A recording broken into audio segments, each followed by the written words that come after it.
Nougat. Oh, I love nougat. Yummy nougat. It's the best part of a Three Musketeers. So, let's imagine for a moment we lived in a world where, like, Jurassic Park kind of happened, but, like, you know, less murdery. So, like, dinosaurs are back. They're a thing that exists in zoos and nature preserves as, like, a thing to be studied for science. Okay? And you go to, like, some, I don't know, you're in college or you get invited to a thing and it's like, hey, you want to be a product tester? And they provide you with a host of different meats that are dinosaur meats. All right? So, what dinosaur would you be most excited to get to try eating? A raptor. Yeah? Good old What's Velociraptor. the code? 1052. 1052. Much you can.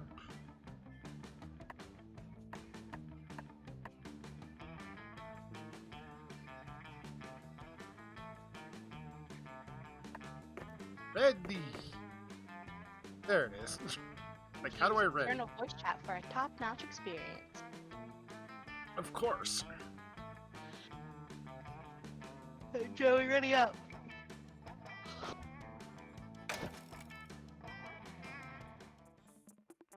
Short game or a full game? Let's do the full game. Yeah, full.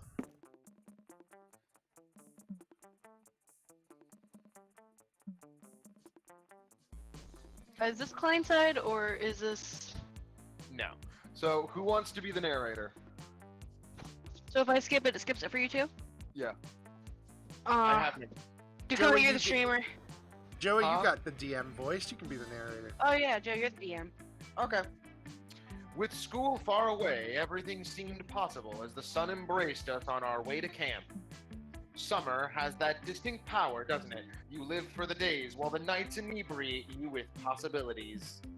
It's like life could take a turn at every corner. And for us, it did. Ooh. Player one, of course. Oh boy. I can just straight up be Aurelia. Aurelia. Aurelia. Aurelia. Bing.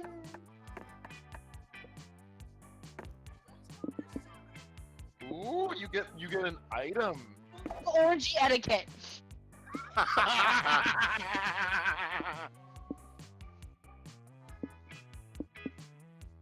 Competitive tarot cards.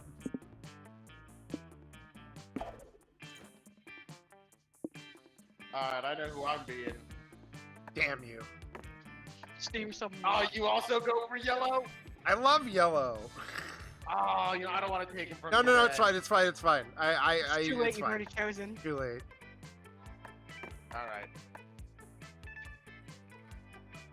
We have too many people who like the best character.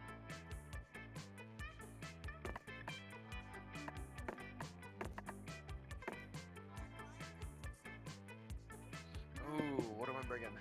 A Sudoku Rubik's Oh my Cube. god, that sounds like hell. I love it. I love it. Philosopher's Stone growing kit, human wool sweater, magic mirror, a Satanist kit, Yeah. hard tack. Okay, Philosopher's Stone growing kit, very strong insect repellent, and a Satanist kit. Why is the insect repellent flirty? I don't know. My girl. Oh boy. You're gonna be Ursa?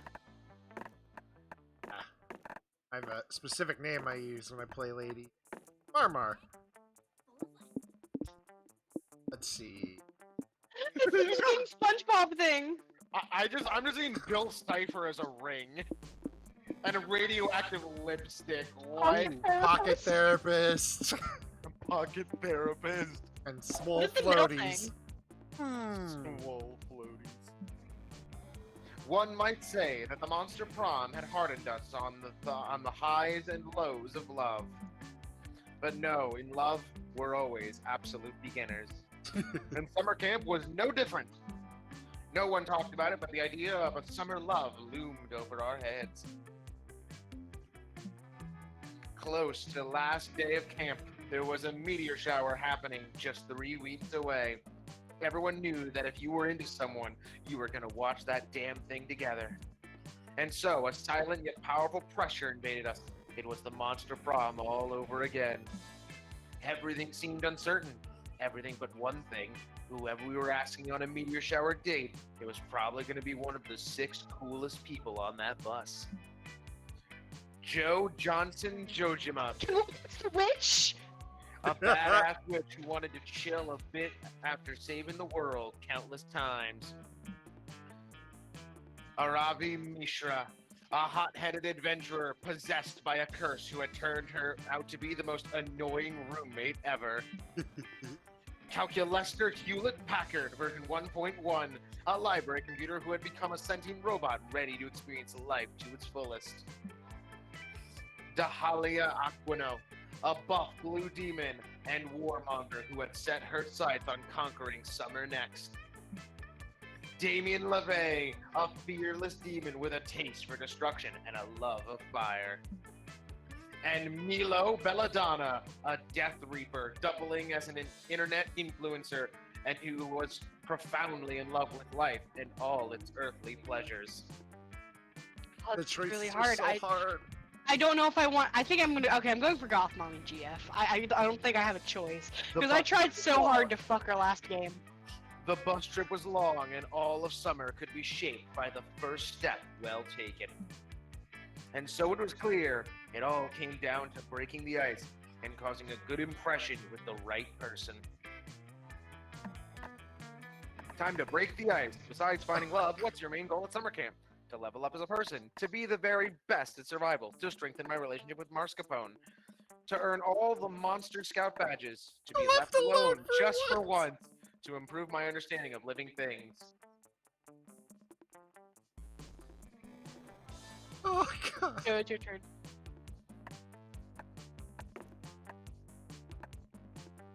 What's The very- Marscapone?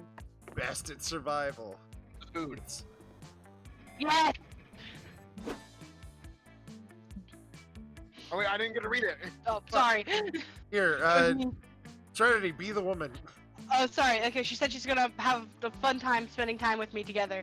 I brought a couple of good books with me to read. Hopefully, I'll finish at least one of them by the time summer is over. I usually so busy saving everybody else's asses and getting no thanks whatsoever. I rarely have time like this to read and relax and enjoy some peace and quiet. I'm hoping for the best, and hopefully you get some alone time too, Aurelia. Maybe we can read together in silence sometime. Ooh. I love Marscapone. I didn't know you were also such an aficionado, Hester. Admittedly, I am unclear on how going into the wilderness to camp is going to strengthen your bond with a semi-unusual cheese. But I'm up for the task if you are. We shall embrace and enrich our relationships with Marscapone together. I don't know why I give him an accent. Yes! Hey, Damien! No way! I'm the wilderness survival master! Marmar's just some noob. I'll show you, asshole. I'm gonna prove it 10 times I'm the wilderness survival. I'm 10 times the wilderness survivalist that you'll ever be. You camp loser. I'm gonna outlive you so hard that nobody will ever suspect that I grew up totally sheltered and have no real practical skills whatsoever. Not that anybody already thinks that. Shut up! We only had 3 weeks left to woo our crushes and conquer their hearts. But as I already said, we were young and unafraid, and we were ready to start. Oh, I'm so happy. I got my boy again. Yeah, It was the first one I ended up romancing. yeah, Same. I'm happy with mine. I think the first one I got was Polly by a total accident. All right, where's Aurelia going? It's a good question. Something you ask very often. That day, you go on a hiking trip with a bunch of random campers. You live some weird adventures and share personal stories and secrets. You don't know their names, and they don't seem to have their own character models, but they reveal to you they're part of a different game, a survival resource managing one. It turns out they cannot perceive your character model. You go to the same camp, yet you're part of different games. This is deeply strange and makes you reflect so much about your own existence that you gain 2 smarts out of it. They apparently gain 10 berries and 2 stamina, whatever that means. I would just like to say she's roasting a marshmallow with her hair. Hell Yes, yeah. That's the Aurelia life. You're walking around camp trying to forget the heinous crimes you committed in your sleep last night when you run into Joy. Oh, hey, Aurelia, let me guess. You've got some kind of goofy, unexpected problem going on and you need my help to fix it. Alright, I'll help. Technically, I was supposed to take a break from work this summer, but hey, I'm a witch battling the forces of evil. If duty calls, I have to answer. You shrug. You've got nothing. Not even a small-scale, low-stake dilemma for Joy to help with. It's basically been a normal day so far, which almost never happens at this camp. Huh? Nothing at all? Well, obviously it's good when people don't have problems. I don't need to be super useful and competent all the time anyway. I can just sit here and read my book and absorb information, and that's how people relax, so that's what I'll do. Here, I got to read. 30 seconds go by. Oh my goodness, there has to be something perilous around here. Come on, it's totally not just me struggling to actually relax. Do you feel like that, Aurelia? The dark, evil force lurking somewhere in the shadows? I sense an ancient evil, ready to strike me whenever I let my guard down. Nice try, ancient evil. Not this time. I know exactly how to deal with this. I'll consult with my ever-powerful, ever-wise spiritual mentor, the Goddess. Plus, it'll give me a chance to work on my interplanar communication spells.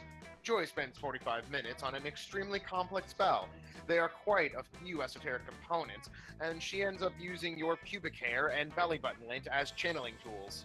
Wow. You guys heard her say that too, right? Yeah. Ah, perfect. The spell's ready. Here I go, Goddess of Light. Your ward summons you. Grant me your wisdom, heavenly goddess. Joy's spell works perfectly, and she summons a being of pure divine light and femininity who is clearly in the middle of taking a bubble bath. Oh, Joy, good to see you. Although, I'm pretty certain I asked you not to commune with me during bath time. What's up, girl?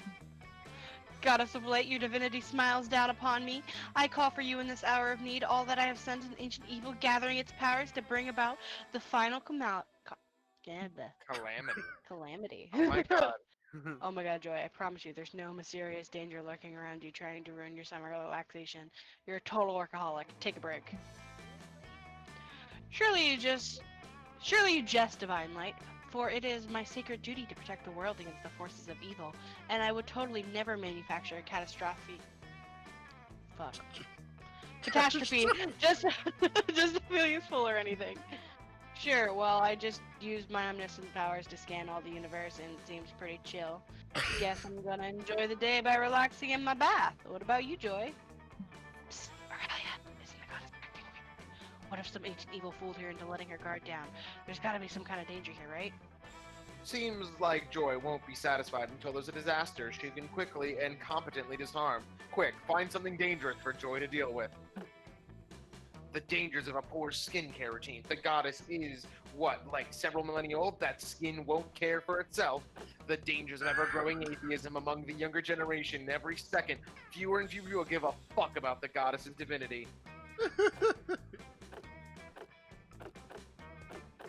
Yeah, it's one of the sequels to Monster Prom. Honestly, yeah. You blurt out that the real danger is the goddess' dwindling number of disciples on Earth. Coming up, yeah. Excuse me, what did you just say to me, puny mortal? Joy, darling, what is this mortal doing? It's beyond my divine understanding. I can't believe I'm not saying this. I think she's saying you're not popular enough. Joy, are you thinking her over? 'Cause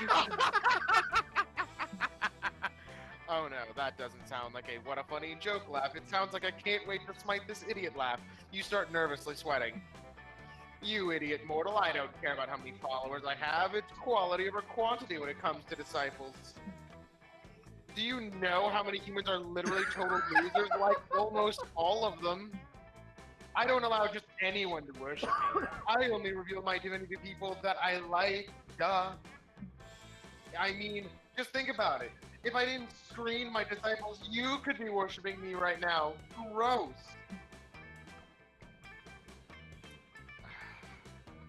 Aurelia, clearly the goddess doesn't need mortal beings to affirm her divinity. She's perfect just the way she is and totally independent. Hell yeah, I am. Also, I'm really disappointed that you criticized her popularity. It seems like you were just trying to attack her self-esteem, and that's not cool. Thank you. This is why you're my favorite, Joy. You just get me. You understand my values. Wow, thanks, goddess. That really means a lot to me. I really respect you, and it makes me super happy when I feel like I can be useful to you. In a way, I'm happy that you interrupted my extremely peaceful bath and brought this strange fool here to insult me. Because it led to us having such an emotionally validating moment together. Love you, babe.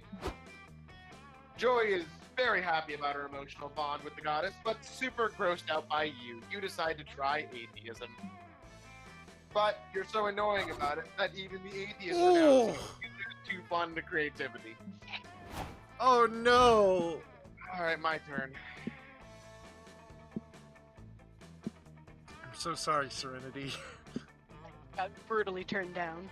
Alright, I'm going to the dome.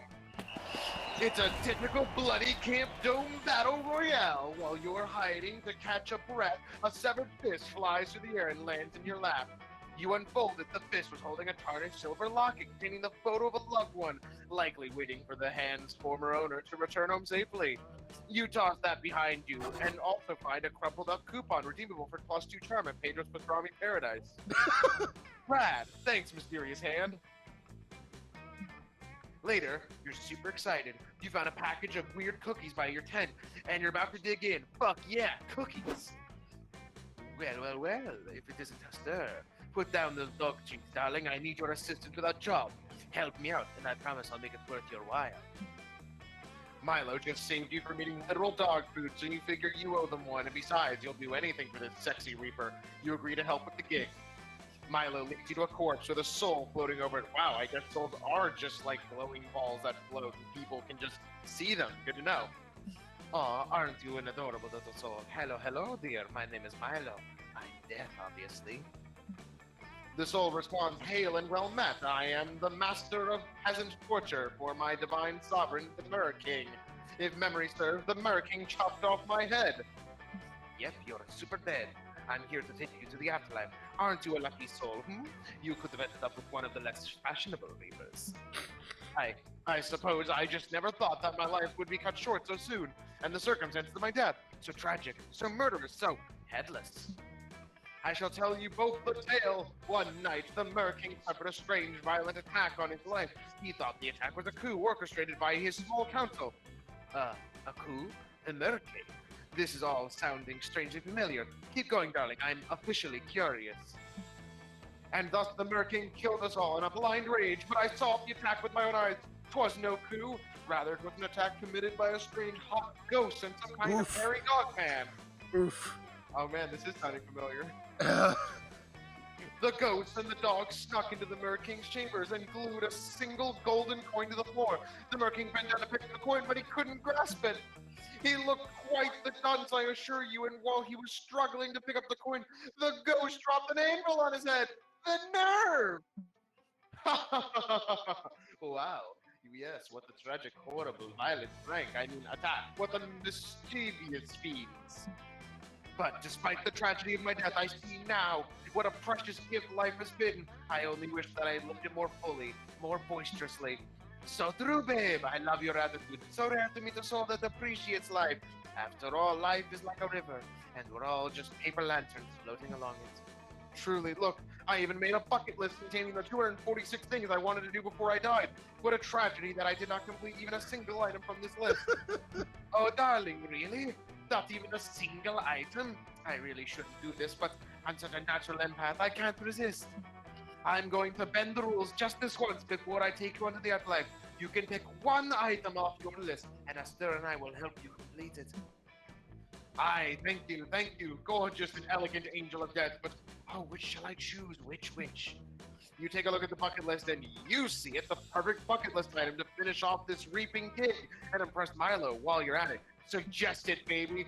You gotta go medic here. Choose bucket list item number 122. Cross something off my bucket list.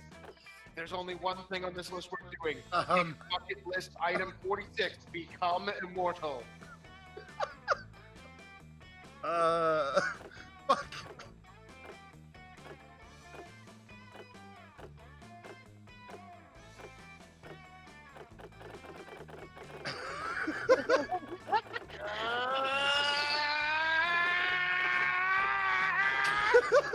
Both of these are horrible. I think I gotta go with the top one. I feel like as a Reaper, he'd get offended by the bottom one. Yeah. I don't know. Okay, the choices in this one is a lot harder than the other one. Yeah. Because the other one you can just very tell. It's just like, do you hit a baby with your bus, or do you give a baby candy? Then there's the mysterious third option. Give the baby candy, steal the candy, and then hit the baby with the bus. That would just be one of the options, yeah. Yeah. Okay, alright, hold on. The first one I feel like will end up being offensive because he's gonna be like, really? You're going with the lazy option? But if I go with the second one, it's gonna be like, I'm a Reaper, I can't do that. Or he'll be offended that you chose it. But again, it's also adventurous. It's Joe, you're just gonna have to adventurous. bite the bullet and choose one. Oh! You want to become immortal, huh? That's refreshingly bold. Technically, it's against the rules for me to give you eternal life, but I could just say that I lost your soul on my way to the afterlife. That's happened sometimes, you know. You can't be serious. Certainly, such an error will not go unnoticed. You could get in trouble. You kind Reaper, this is much too great of a favor. Oh, darling, you're sweet, but I assure you that I'll be entirely fine. I'm the best Reaper in the business. The head office can't get enough of me. It's just like I always say, rules are worthless if you don't break them occasionally, and you do seem to be very in love with life. That's a soft spot of mine. That being said, I do have some itty-bitty conditions to your new immortality. Of course, anything, name your price. I will allow your soul to wander the earth until you've completed your bucket list, but each time you complete an item off this list, you must swear to come find me in Hastur to celebrate. You'll tell us the story, and we'll toast to your life well lived. Hell yeah. Yes, I promise. I will not rest until each item on this bucket list is checked off, until I've lived life to the fullest. Thank you, lovely Reaper. Thank you. Yes, dear, yes. Our little pact is an ode to life. Okay? Milo and the Soul shake hands, officially forming their pact. You have a bottle of Cabernet Sauvignon you had in your backpack, and the three of you drink a toast. To life itself, the Soul shouts joyfully. The Soul shakes off and leaves you and Milo standing there like two proud parents watching their kid go off to college. Ah, that's beautiful. Come on, Hastur. My gig is officially cancelled, so I've got time. Let's go watch the sunset and finish this bottle of wine together, okay? You have an amazing evening with Milo, drinking and laughing and celebrating. Milo drunkenly admits that the two of you potentially compatible aesthetics. Hot. Over the next century, Milo and the Soul would meet many times to toast each item completed off the bucket list. They became good friends, united by death, but also by life. One evening far in the future, the Soul would find Milo to celebrate the completion of the last half. Bucket list item number 246, eat a huge meal at Guy Fieri's barbecue joint. Milo, my old friend, the Soul said, you've given me a gift that I can never repay. Let's drink until dawn, and then I'll be ready to depart. After a morning of toasting together, Milo would gently escort the Soul to a quiet rest life, the kind of peaceful rest given only to those who have truly lived. To be fair, you die way before any of that happens, but Guy Fieri doesn't somehow. Still, the friendship between the three of you gets you 3 charm. Damn, that was good. Alright, that was great. Alright, Marmar. Fucking critical success. Alright, where's Marmar going? Scout HQ, baby. That dang it, Monster Scouts, you all practice whittling, writing speeches in preparation for possibly being killed by a bear. You want to get your last words right. My god, that doesn't have anything to do with the picture. You decide to write a heartfelt poem dedicated to your favorite thing in life. Monster Camp, the smell of rain, the bittersweet joy of watching the sunset for the very last time, and chicken tenders! Hell yeah! Everyone is moved by your poem. You're pretty sure you even made the nearby bears cry. You gave them creativity. Goddamn, making bears cry about chicken tenders. You truly are an artist. Dakota's making himself cry. After doing whatever you were doing at the location where you were at that time, I just love chicken. You're intrigued to find Damien seemingly playing with a bunch of sticks. No, I'm not playing with sticks. I'm gathering sticks because I'm doing some high quality craftsmanship. Transforms these sticks into, wait for it, pointy sticks! An absolute essential camping weapon. Okay, fine. I don't really need pointy sticks. I just wanted to use this sick new Swiss Army knife my dad's gave me for camp. Check it out! Here's a bottle opener in case you come upon a wild beer bottle in the woods. This attachment is a screwdriver, like for maybe if we get lost and we need to build a computer to use Google Maps to find our way back. Then there's a toothpick, which, check this out, is not actually for picking teeth out of your fellow campers' mouths while they're sleeping. I learned that the fun way. My dad's told me it isn't just any Swiss Army knife, but it's a hell Swiss Army knife. It's not from Switzerland in Europe, it's from Switzerland located in the third circle of hell. Ah, yes, my favorite place to go. It's from hell. I know it's got some sick secret tools that you gotta discover for yourself, but I want to use them now! Tell me your secrets, knife! Tell me! Screaming that all day, but it won't reveal them! It sucks! How do I get the knife to show me the hidden tools? Ooh, Play truth or dare with the Swiss Army knife. That's the best way to find out anyone's secrets. Just read Little Kenny Knows His Knife, the super popular children's book that became a best-selling while also increasing infant mortality rate by 400%. Ooh, this one's gotta be the one he likes. Kills people. Yes! You never leave home without a copy of your favorite childhood book, so you and Damien sit down and read it. Little Kenny knows his knife. I got it. Little Kenny knows his knife by Stabby Mofo. Once upon a time, little Kenny was playing ball, found a knife in the woods. He sold his soul to a demon to be forever bound to the blade as it was forged in hell. This book, such a beautiful meditation on the fleeting joys of childhood. The story goes on to tell how the demon teaches little Kenny to probably take care of the Swiss, but the Swiss on the hell kind of Swiss Army knife. The book also details the Hell Knife's many secret features, including a soul container to harvest the souls of enemies, which you can cut out with the soul-cutting knife attachment. To activate the soul container, all you have to do is play a vinyl of good soul music backwards. In exchange for confessing your darkest secrets, the knife will also reveal a pair of scissors with the power to cut someone's life thread on a fully functional corkscrew. That's the most touching story I've ever heard. Hey, let's celebrate by having a nice dinner together. You take him up on that offer. Damien whispers a secret to the knife, and the date starts with him uncorking a bottle of wine for you with the secret corkscrew. You enjoy a lovely meal together, during which Damien plays some good soul music backwards. Afterwards, while engaging in some sexy knife foreplay, Damien cuts your soul out of your body. Don't worry, I promised I'll take good care of it. Into the container you go, little soul. Shockingly, having the soul ripped from your body doesn't make you feel all that different. You were already kind of a bad person. The only real difference is all the warm, fuzzy feelings from your night with Damien and the rush of the +2 charm and +1 fun filling the space where your soul once was. Fantastic. Trade places? Everybody choose a color. Say your choice out loud to the other players before clicking. Green. Red. We're blue. Player orders decided based on how disturbing it would be to go to your boss's house only to discover that everything they own is that color. Start debating now. Honestly, I gotta feel like going to a blood red house is like I'm pretty sure my boss is a murderer. I can't even deny that. If it's green, then just it feels gross. But blood red seems the most disturbing. A blue house though doesn't seem that bad. Blue So- is just- just very inviting and comfortable. Yeah, So it I does. feel like it'd be Joey, me, than you. Yeah. Everything they own is that color, so like their couch and everything. I don't have control over the game anymore. Oh, you don't? Shit. Well, I did the order we All right, agreed upon. I'm going to the lake.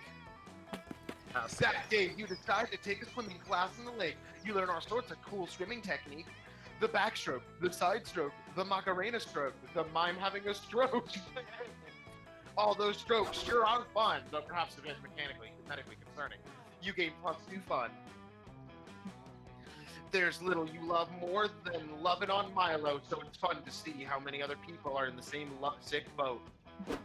This comment says, the composition in your selfies is always so artistic. You should go into photography. And this person says, you post the most inspirational quotes they made. This one says, hit me up with that Reaper dick, daddy. Well, assuming all Reapers have dicks and or identify as male is so 14th century Europe. But I am flattered by the sentiment. Love keeping my fandom hooked on my aesthetics and thirsty for all of me. Mr. Belladonna, I was expecting to oh wait, that's an MX, I don't know how to say that one. To hear a conversation on owning your attractiveness, being true to your identity, and historical monster love, but what do I find? Exactly the conversation you just described, Camp Director Miss Weaving? No, you're on your phone as always, probably making blog posts on your TikTok page. Camp Director Miss Weaving, maybe if you get a social media page of your own, you'd be able to better relate to your campers. It really is the social hub. I don't want to hear it. I refuse to consider the possibility that online interactions can possibly help people form connections or express themselves on the grounds that I didn't have the internet when I was your age. I am sick and tired of you campers burying your noses in your phones when you could be living in the real world, forming real connections, doing real manual labor. As such, Monsieur Belladonna, I am confiscating your Instagram account until further notice. You just admitted you're not familiar with the internet, so let me tell you, that's not how it works. You can't just confiscate someone's... What? My Instagram account is gone! It just disappeared! How is that possible? I told you, Monsieur Belladonna, I confiscated it, and there's nothing to do back. That can't be true, and it won't be true if you have anything to do about it. There's one way to impress Milo, it's gotta be to get their Insta back. Your plan? Subject your minds to the mysterious trials of the House of Capture to prove you're worthy of retrieving Milo's account. According to the Instagram terms of service, any account ownership-related dispute can be settled with a grand race at Murder Mountain. Ooh. Oh, Murder Shit. Mountain sounds rad, but...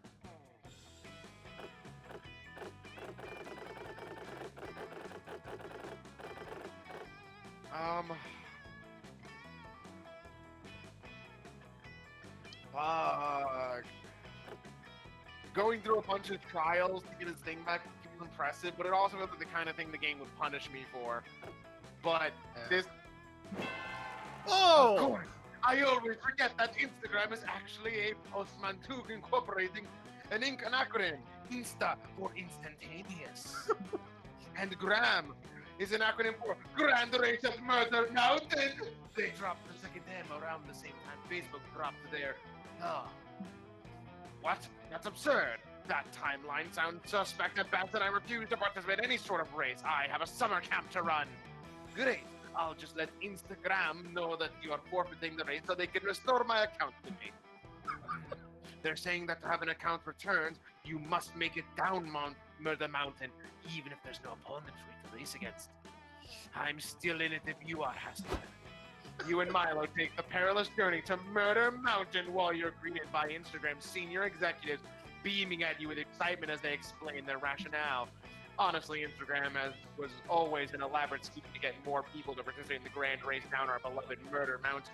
But the whole thing just kind of spiraled out of control pretty quickly. I can believe. Hey, you guys invented something pretty awesome, even if it was by accident. So since I don't have an opponent, is there any time limit on this? Nope. Says Insta CEO, you just gotta make it down Murder Mountain alive. Sick. In that case, I'm going to go ahead and take my time. Pastor, you drive. I photograph. You immediately agree and hop behind the wheel of the official Instagram Grand Race Murder Mountain racing race car while Milo pulls up their phone and snaps a ton of selfies. Oh, I love the way the night's reflecting off this lava is hitting my cheekbones. Fierce. Oh man, great leap over that ravine! I'm putting that bit in slow motion before I upload it. these pythons photobombing me are honestly iconic right now. Well, we did it, Master. We made it all the way down Murder Mountain, thanks to your great driving and my great victory. Wonderful work, you two, says the Instagram CEO of Murder Mountain Enthusiast as he meets you at the bottom. Milo Belladonna, you are proud to restore your Instagram to its rightful owner. We are proud. You and Milo post pictures of your death-defying and romantic journey down the mountain, reminiscing about the great time you had way back 20 minutes ago. You'll always have these beautiful memories, plus the pictures, likes, and comments on Milo's restored Instagram. Into creativity and fun. I'm Hell doing yeah. great! You are, I'm doing Jesus. great too, guys. I'm doing amazing. You told your Real girl's baby. god that she's not popular. You told her she had no friends. I like the character design for the character you're romancing, Joey. I like how it's like the heart and the nails change color. Oh, I love The it. eyes. I love it. While you're exploring the haunted manor, you hear a voice calling your name. It comes from under the bed. Two blood-red eyes stare at you from the inky darkness under the bed. A voice that sounds older than time whispers, "Do you want to gain some boldness, Aurelia?" You say yes, because you actually do want that. Okay, here you go. Whatever that thing is, it gives you two boldness. What a 600 head thing. That was the game of being nice. Here you go. You link up with Joy so you can practice summoning a wokeness elemental. You've just composed the necessary tweet, then drawn the sigils and ethically sourced lamb's blood when... Hey, you kids! Stop getting blood on the grass! Why? Because it's my grass, that's why. I just bought this camp to turn it into a shopping mall, and the only blood I want spilled on my land is the blood of commerce. Also orphans, if it's profitable. What? You can just buy the summer camp. It's a source of happiness for so many people. Oh, I'm sorry. Is there a law that says that things that make people happy can't be bulldozed? Never mind, I don't give a shit about the laws. I'm rich. You won't get away with this. Good always triumphs in the end. Pipe down, sugar. You'll love it. I'll put two hot topics in there so you'll always have one to turn to when the other one gets too mainstream. Now, go get yourself another black mesh something and let the men work. The CEO wanders off with his tape measure to figure exactly how many sharper image outlets he can fit in the dome, leaving you alone with a fuming Joy. I want to punch that dick right in his asshole. It's like how Damien feels all the time, but for reasons. He's right though. We can't rely on natural forces to stop him. Our only hope is to turn to the supernatural.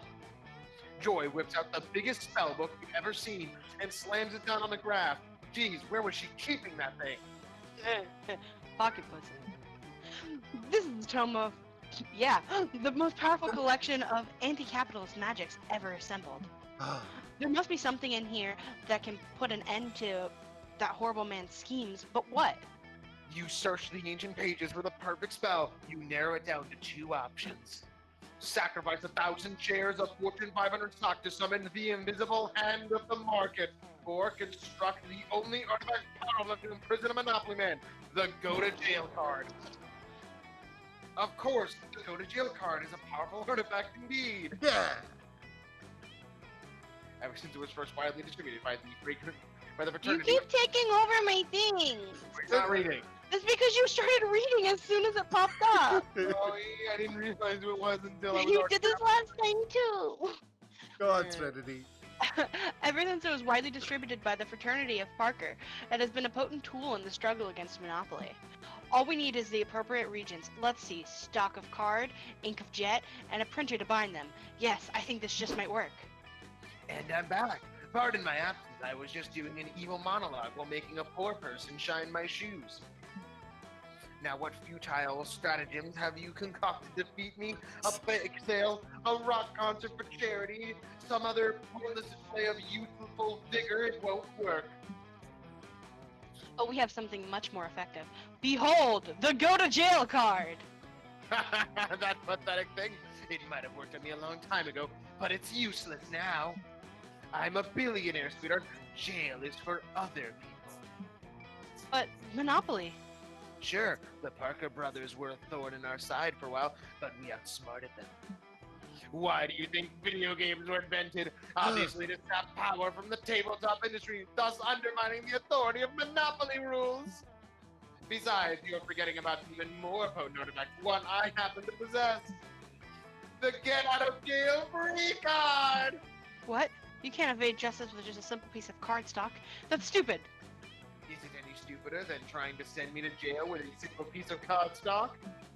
Oh, I guess not. I guess I was just swept away by Aurelia's Oh no! enthusiasm. It won't ever happen again. Joy leaves defeated. Meanwhile, according to Monopoly rules, you have to pay the CEO $100 for ending your turn on his land. He retreats briefly to consider whether he should build hotels on this property. Instead, but that little comfort, you lose 2 boldness and a charm. Oh no! I'm so sorry, you are getting fucked. It's okay. The first game I fucking kicked ass in it, and you got shit on. This time you can kick ass in it, and I'll get shit on. My turn Only to one go of to us can get me. Dome. Today at Camp Dome, the game is 7 Minutes in Heaven Extreme. Hell yeah! You volunteer yourself as tribute for your camp. You put on some lip balm, ready for some hot kissing, but it seems you got the rules wrong. In 7 Minutes in Heaven Extreme, they straight up murder you, and you need to stay in literal heaven for 7 minutes. They stab you repeatedly. Sure, you're sure you're going to hell, but no, heaven is beautiful. It's all you ever wanted. You want to stay, but they bring you back to life.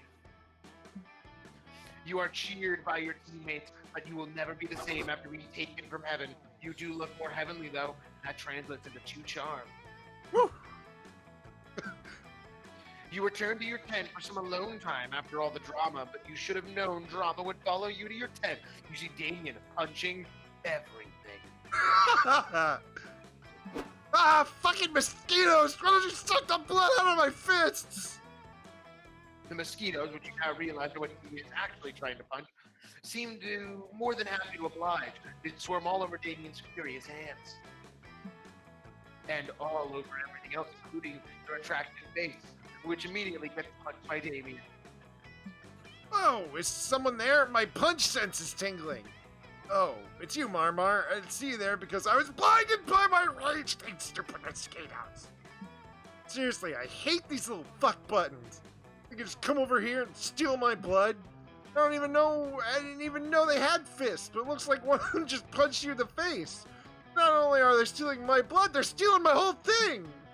Worst part is I can't even do anything about them. Can't direct their misweaving confiscate my mosquito killing machine gun because it exceeded the max number of machine guns allowed at camp. All I have left is a stupid mosquito spray, but it turns out it's mosquito sun spray, which just made them immune to skin cancer. It wasn't spray. The mosquitoes are in league with the sun. I should have killed that solar son of a bitch when I had the chance. Maybe I can kill them by shooting blood out of my eyes. Shooting harpoons out of my harpoon gun. Shooting harpoons out of my eyes.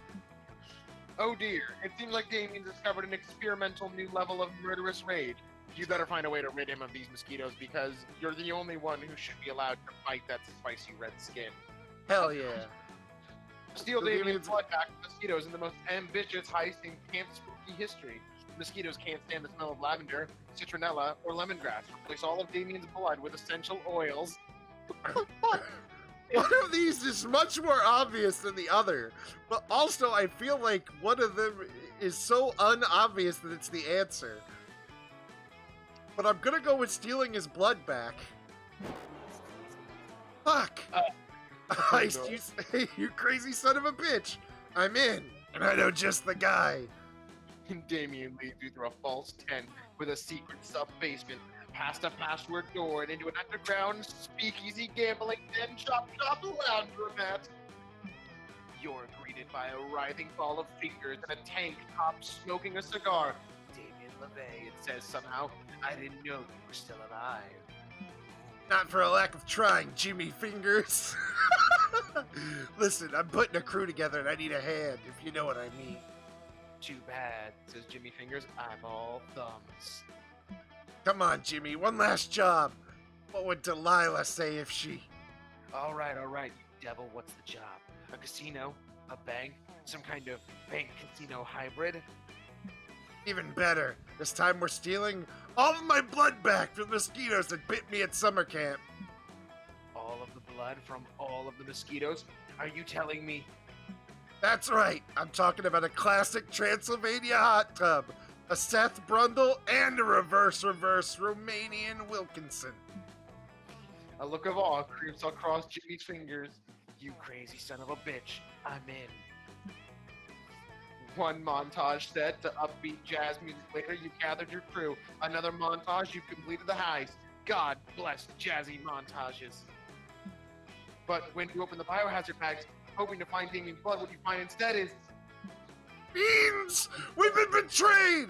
Alright, who's the rat? Not to point fingers, says Jimmy Fingers, but do you think we might have been betrayed by the hacker, Fancy Florida? The thing, the giant mosquito, so... That's incredibly racist, buzzes Fancy Florida. Her proboscis incoherently siphoning blood from Damien's neck. What about Rodent Ralph, the safecracker? He's an actual rat person. I'm so confused, I don't know who it could be. Only person obviously at fault here is Marmar for just the stupid ice in the first place. Let's steal all her blood. You lost Finally. your soul, now your blood. Finally, a plan everyone can get behind, except for you. But who wants to listen to a dweeb who just lost you charm and a fun? Fuck! At least I'm not the only one fucking up. Everybody choose something bad. Say your choice out loud to the other players before clicking. Dying. Rabid lobsters. About getting your skin peeled off and going into a desert of salt with Joey's wise words. Player orders decided based on how plausible it would be to make a deadly fantasy weapon out of said bad thing. Mine's pretty deadly and has to be Okay, fantasy. okay. I mean, mine is just death. So just any weapon that kills you. Oh, Your weapon! somehow sends you into a dimension of salt and removes your skin. And What was yours, Dakota? Rabid lobsters. I kind of feel like his actually is the one that makes sense as a weapon. Just start chucking rabid I'm just lobsters at imagining people. nunchucks, but they're lobsters. The Yeah! salt dimension sounds lovely though, so I have Chad on my side. Wait, Chad's responding? What did they say? The salt dimension sounds lovely. It's Hex. Alright, I say give it to the salt dimension. Alright, I want second though. Death Yeah, is you cool, definitely- but Death isn't a technically weapon. all weapons are... Death is too bland. All weapons end in death. Yeah, you're gonna watch me fail faster. At least if you're doing it right. Ooh, yeah, lunchtime. Boy, campfire time. Oh! Alright, that's right, you need it. Milo is Joy, Hey! close to the campfire. Joy is looking supremely annoyed while Milo shoves their phone in her face. This should be good. Oh, hello, Aurelia. I've just been showing Joy this delightful little quiz called Which Coven Member Are You? Do you want to give it a try? Do not humor them, Aurelia. This quiz does no justice to the actual trials and tribulations my girls and I go through as coven members. Oh, don't be so cranky. These questions are fun. Listen to this one. If you were a flavor of ice cream, which would you be? Answer choices are black licorice birthday cake, tiramisu, and vanilla. Well, I'm definitely a black licorice, so dark and mysterious, but so sweet. But what does ice cream have to do with saving the world? This is all bullshit. Who knows? Maybe you could have a frozen dessert emergency. We all scream for ice cream. Okay, last question. What's your idea of a perfect first date? I think I'll choose a long romantic walk on the beach. It's a classic for a reason. The results are in. Are you ready? I don't care. Oh, I just got the Joy Johnson Johijima. Ah, that makes so much sense. I'm such a joy. What? No way. I'm Joy Johnson Johemia. There can only be one. The proof is in the pudding, darling. The pudding being magicquiz.com. Do you want to try? You know what? Fine. I'll take your quiz and prove that it's dumb and predictable and... Wait, I got faith? Oh my god, that makes so much sense. You're a total fake. No, I'm not. I'm literally actually Joy. Well, maybe physically, but in your soul, you are a complete faith. You wear lots of black, you like animals, and saving the world. It makes perfect sense. Just because Faith and I have some overlapping personality traits does not mean that we're the same. Ouch. You should probably step in and resolve this argument before Joy explodes. Everyone's eardrums. Is she of faith or not? Convince Milo this quiz is part of an evil plot to undermine the Coven through identity crisis because of this. Because of this, it is officially problematic. Teach Joy the importance of self-acceptance and help her to embrace her inner faith. Oh yes, Aurelia. It's totally right and definitely not full of shit for once. Thanks. Are you sure? A personality quiz seems like a far-fetched way to undermine the Coven. No, it's not. In fact, I suspected it all along. I mean, just listen to some of these questions. Which Coven member do you most identify with? And also, what is her biggest expletive weakness? Huh. I thought that one was pretty lighthearted, but upon a second read... Yeah, duh. And this one. If you were a member of the Coven, what would be the quickest way to defeat you? Answers are with an axe, with a poisonous smoothie, and with a pit full of witch-eating piranhas. Wait, wouldn't any piranha eat a witch? Are they palates really that discerning? Or the last option, with ingenious, carefully crafted online quiz meant to sow seeds of doubt and unrest, causing a rift within the group itself? Indeed. Who made this quiz anyway? Joy, do you know anyone who goes by the alias Quizbert, Destroyer of Worlds and Friendships? Oh geez, this is Quizbert's doing. I thought we would defeat that bastard in Season 2. Oh well, a hero's work is never done. Wow, I can't believe there's a bad guy whose special attack is making online quizzes. I didn't even know there was a market for that. Don't worry, Joy. As a fellow Joy, I'll do my part to bring this evil devil down by putting him on blast all over my socials. He'll never quit in this town again. Yeah, sure. You do that. I love him. Phew, thanks, Aurelia. You saw through Quizbert's diabolical scheme and got Milo to leave me alone. You're good to have around. Yeah, good for you. It's honestly pretty shocking that your BS statement held any weight, but you're glad you helped Joy. Maybe you're Joy yourself. Even the narrator shitting on me. Arr! This is a fucking Mothman! That What? son of a bitch! Can't escape. Oh, I can't escape the Mothman, but my hunky red demon boy. Buggy. Oh, Yeah, we can go for Mothman because I stole his date. Ah, a nice, cozy, snuggly, very chill and non-violent night by the campfire. bang bang. Yes, friend Damien, I am familiar with the onomatopic representations of gunshots. My question is, if they truly have a place on our chart of the circle of life, and if guns are part of nature as you insist. Calculester, come on, would I lie to you? As much as it pains me to say it, friend Damien, an internal search of all your past behavior indicates that, yes, you probably would. Well, what about this photograph? This giant angry blue turtle equipped with guns as part of its physical form. Yes. Much like we use airplanes because we don't have the natural wings of birds, or scuba equipment because we don't have the natural gills of fish, it's guns to replicate the natural guns of gunned animals. You make a compelling argument, and yet something still feels amiss. Oh, you know what it is. That's the because the photograph is clearly a crayon drawing. Damien didn't even sign it. Every animal would be using guns if they had opposable thumbs. Using them is not against nature, but rather a display of evolutionary advantage. The naturist thing there is. Of course. That's right! We're lucky we monsters evolved opposable thumbs first to keep these motherfuckers in check! The animals will be killing us left and right! But as most animals do not have opposable thumbs, then there is truly no way to test this hypothesis.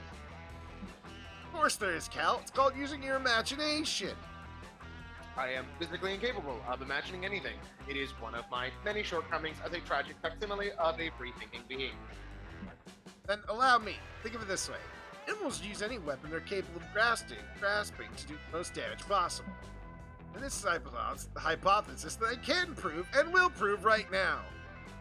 Calculator gasps as Damien dumps out a bucket containing a crab he must have caught at the lake earlier that day, and then hands the crab a knife. The crab grabs the knife with its grippy little claws and starts stabbing Damien repeatedly in the ankle. He scuttles back, still stabbing the air menacingly. Look at the adorable little motherfucker and his stabby knife.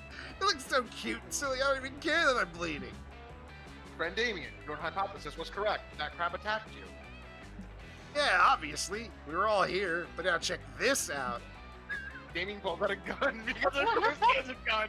Because it is a crab who latches onto the barrel and holds the It's like last night where I just pulled out a shotgun. Neat, he's going for it hardcore, but look what happens next. You all watch the crab scuttles over to the camp gun shop to apply for a firearm license. Gun grabbery. Because of his dumb little crab claws, he can't sign his name on the form, and therefore can't wield the gun. See how badly he wants to? The crab throws the gun to the ground and jumps up and down on all of its many legs, the spider of the sea, grumpy and being foiled. Yes, friend Damien, I surely did, and having witnessed it with my own eyes, I can now agree that any animal would be dangerous with a gun. However, I am unsure this proves that we should have them. No, you already agreed with me. No take backsies. Well, you do know more about the circle of life and nature, and you have invoked the rule of no take-backsies, which I would never betray. I suppose you win. Fuck yeah, guns forever. No addendums or qualifications to that statement. Look, it's not like it's an unproblematic viewpoint, but it's less problematic than Damien not falling for you, which he clearly is. Pew pew! Bang bang! Emphasis on bang. Yeah. Alright, I gotta fucking hang out with Mothman. Fucking fuck, man. Ah, hello, Hester. Yes, sit, whatever. I apologize. I am in a bit of a mood today. Nothing seems to cheer me up. Aw, that's too bad. Would a little gossip be enough to lift Moss's spirits? Well, perhaps, but only if it was really, really good gossip. Damn, really good gossip is a bit of a tall order, but hopefully you can rise to the challenge. Choose a player to strike up with your gossip. Oh no. I have to go for you because if I can go for myself. Cocaine fueled interpretive dance, basic common sense, Transylvanian vampire, mosquitoes, Big Bird.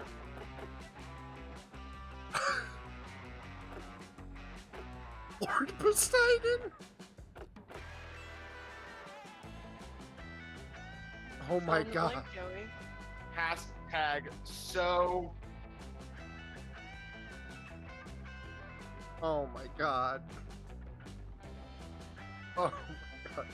You're making up shit about yourself. It's great.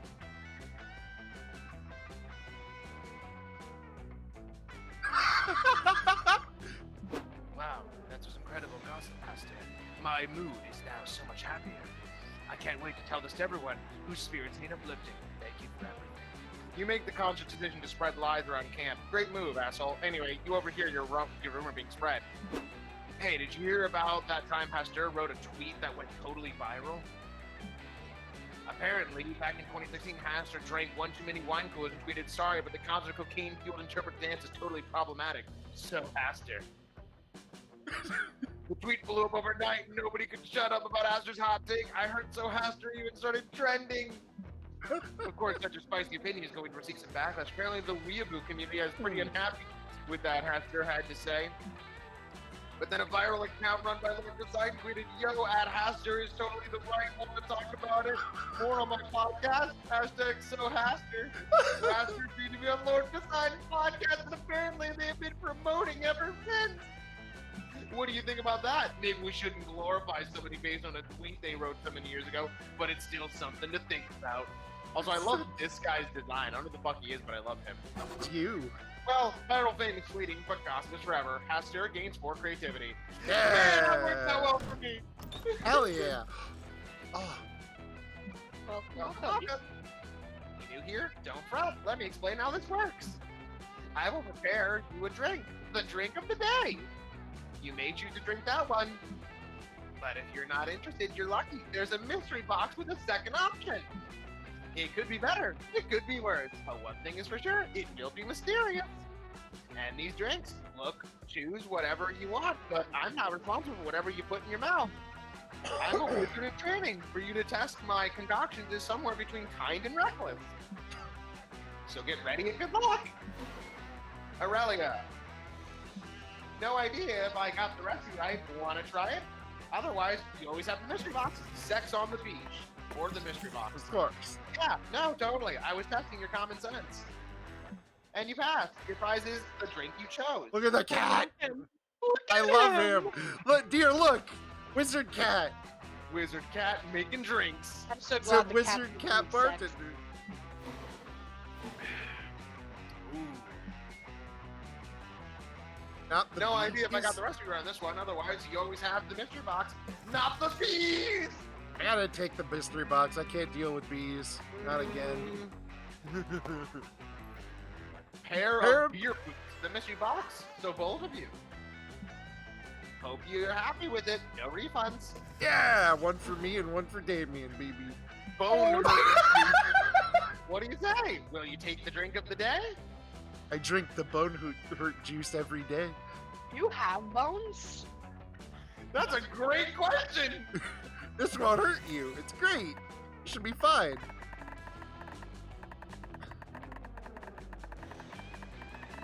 Oh, that mystery box, though. My blood is just bone hurt juice. Love potion number 9. Ooh. The mystery box. So both of you. Hope you're Not that happy you with it. fucking No refunds. need it. All right, my turn. Love potion number 9. The right way to get someone to like you more is by being yourself and finding someone with whom you can match. But the fast way is by drinking the drink. Aww, her character sounded adorable.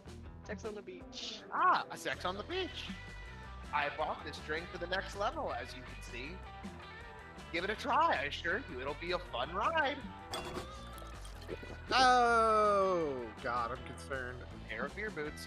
You think you can handle a pair of beer boots? Thanks to these babies, now you can choose a location and drunk walk all over it until you become a true expert.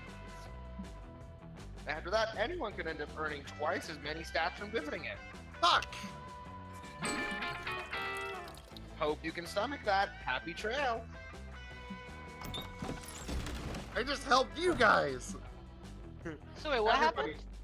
Everyone will, if wherever he goes to a place, if we go there after him, we get double the points. Everybody choose a celebrity. Say your choice out loud to the other players before clicking. Britney Spears. Tom Elon Hanks. Musk. What? She said Elon Musk likes Tom Hanks. One day the One chosen day, the celebrity. certain celebrity knocks on your door and asks you to prepare soup for them. They do this every day. When asked why they do this, they just start screaming for an hour. This might sound absurd, but player orders decide based on which celebrity would be the least absurd doing it. Britney Spears. I won that one. I'm last again. Is Fuck Elon you. Musk more likely than Tom Hanks? Yeah. Actually, yeah. Elon Musk. Elon Musk seems a little unhinged, so yeah. None of you benefit from my beer boots today. We should have just gave it to him. Get it tomorrow. I bet Jim Carrey would do that. Yeah, but we'd like him. You'd still love him for it, too. Alright, I'm gonna go to the woods. That day, you get lost hiking in the woods. You use the stars, aka nature's compass, to get back to camp. The stars actually teach you all sorts of things, like one of the stars is Orion's belt is actually a nebula. The stars also teach you Italian, the quadratic formula, and the true meaning of friendship. Wow, the stars sure are smart, and they give you, well, 2 smarts. Yeah. Yeah. Huge news! Milo has agreed to let you in calculus to follow him around for the afternoon. Cal wants Milo to teach him how to truly enjoy life. You're just really into Milo. And or Cal. I adore the woods. I don't. Don't they make me want to meander a little? Here, Hester, take my picture while I pretend to be lost amongst the trees. Milo, it has been so helpful to observe your behavior based off of my observations. In order to better enjoy life, I need to meander spontaneously, roughly 833% more often. Suddenly, a terrifying old lady jumps up from behind a tree. Shit, it's the Baba Yaga, the witch who lives in the woods and complains a lot. Let Serenity do this. Serenity, yeah, you do this one. You creepy old lady. I've caught you naughty children. Look at you, you little rats. Just wandering left and right like you own the place. Are these woods your house or something? Oh, what a good question. I suppose in a way all beautiful places feel like home to me. So yes, this forest is our house, metaphorically. Wait, so you naughty children actually do live in the woods? Since I also live in the woods, that technically makes us neighbors.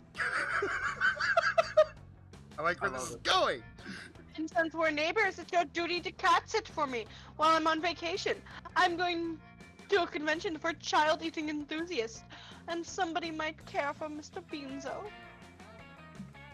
The Baba Yaga pulls a big fluffy cat out of her sleeve and hands it to Calculaster. Well, I am programmed to be a friendly neighbor. Just to confirm that this task is within my capabilities, how long will you be gone?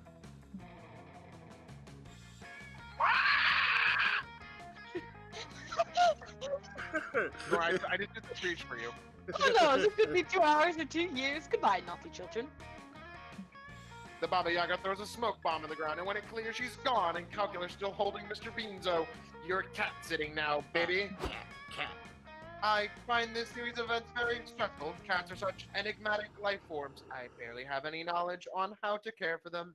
Am I holding Mr. Beanzo correctly? Aw. Oh, don't worry your little metal head. Cats are easy to take care of. We just need to, respect the cat's emotions, be good listeners, and never go to bed angry, obviously. Milo, I just ran that statement through my meaning detection algorithm, and it's returning numerous errors. Can you clarify how to properly take care of Mr. Beanzo? Oh, fine, you caught me. I don't know anything about cats besides the fact that they derive huge views to video content, but I have no idea how to keep them alive or whatever. Milo and Cactus are both turned to you, hoping that you'll have some knowledge that will help here. But hey, you didn't even know what a cat looked like until very recently. Suddenly, Mr. Beanzo starts meowing over and over again. What the hell? Oh, poor little Mr. Beanzo. He must be hungry, or angry, or maybe he's depressed. Is it a newbie? What do we do? Oh, Mr. Beanzo!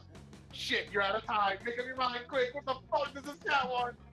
Mr. Beanzo is meowing to assert his dominance. We must show the cat that we recognize its authority as alpha. Now to Mr. Beanzo!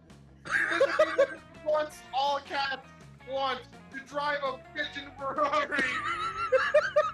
Shit, both of these are correct! God damn, you're right, they both are! Alright, Joey, think of it like our cat. Does our cat want us to bow to our hat or to sit in a fucking soft-ass Ferrari?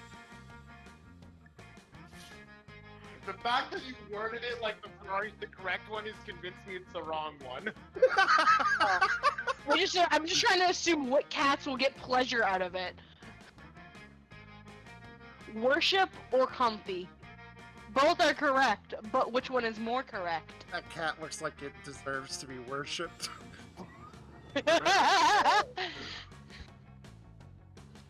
I'd sell my soul for a cat.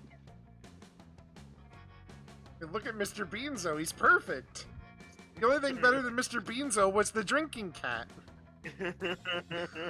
I don't know, man. That's a flame war I'm not ready for. Alright, I'm going with worship. Oh my god, Hector is obviously correct. Mr. Beanzo is demanding that we make him our god! We must supplicate ourselves to him immediately. Oh, okay. In order to show Mr. Beanzo his obvious supremacy of me, I will, continue to hold him in a comfortable position. And I, Milo, shall write a poem for this cat. It will be a spoken poem, and it will be so beautiful that Mr. Beanzo's name will be forever painted across the pages of history. On the spot, Milo improvises a poem about how cute Mr. Beanzo's paws are. It's the most emotionally moving poem of all time, but Mr. Beanzo still won't stop meowing. Shit. Oh, well, this high-maintenance cat is clearly dominant over the three of us. Maybe he just needs a larger pack of horses to reign over. Yes, that must be correct. But where can we find a large group of people who are willing to follow the painstaking daily minutiae of a cat? Instagram!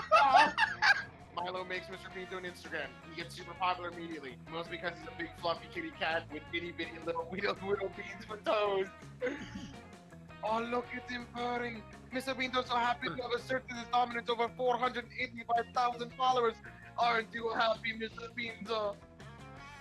I am pleased that we have provided adequate care for Mr. Beanzo. Providing care for small, medium organic life forms is one of my favorite primary directives. Mr. Beanzo is the person that put the beans in the bag. I think that all cats are skilled at social media because of their instinctive need for dominance over a horde of worshipping followers. Well, Mr. Beanzo's followers are all making t-shirts that say Beanzo demands your subservience, so yes, I think instinctive need for dominance sounds about right.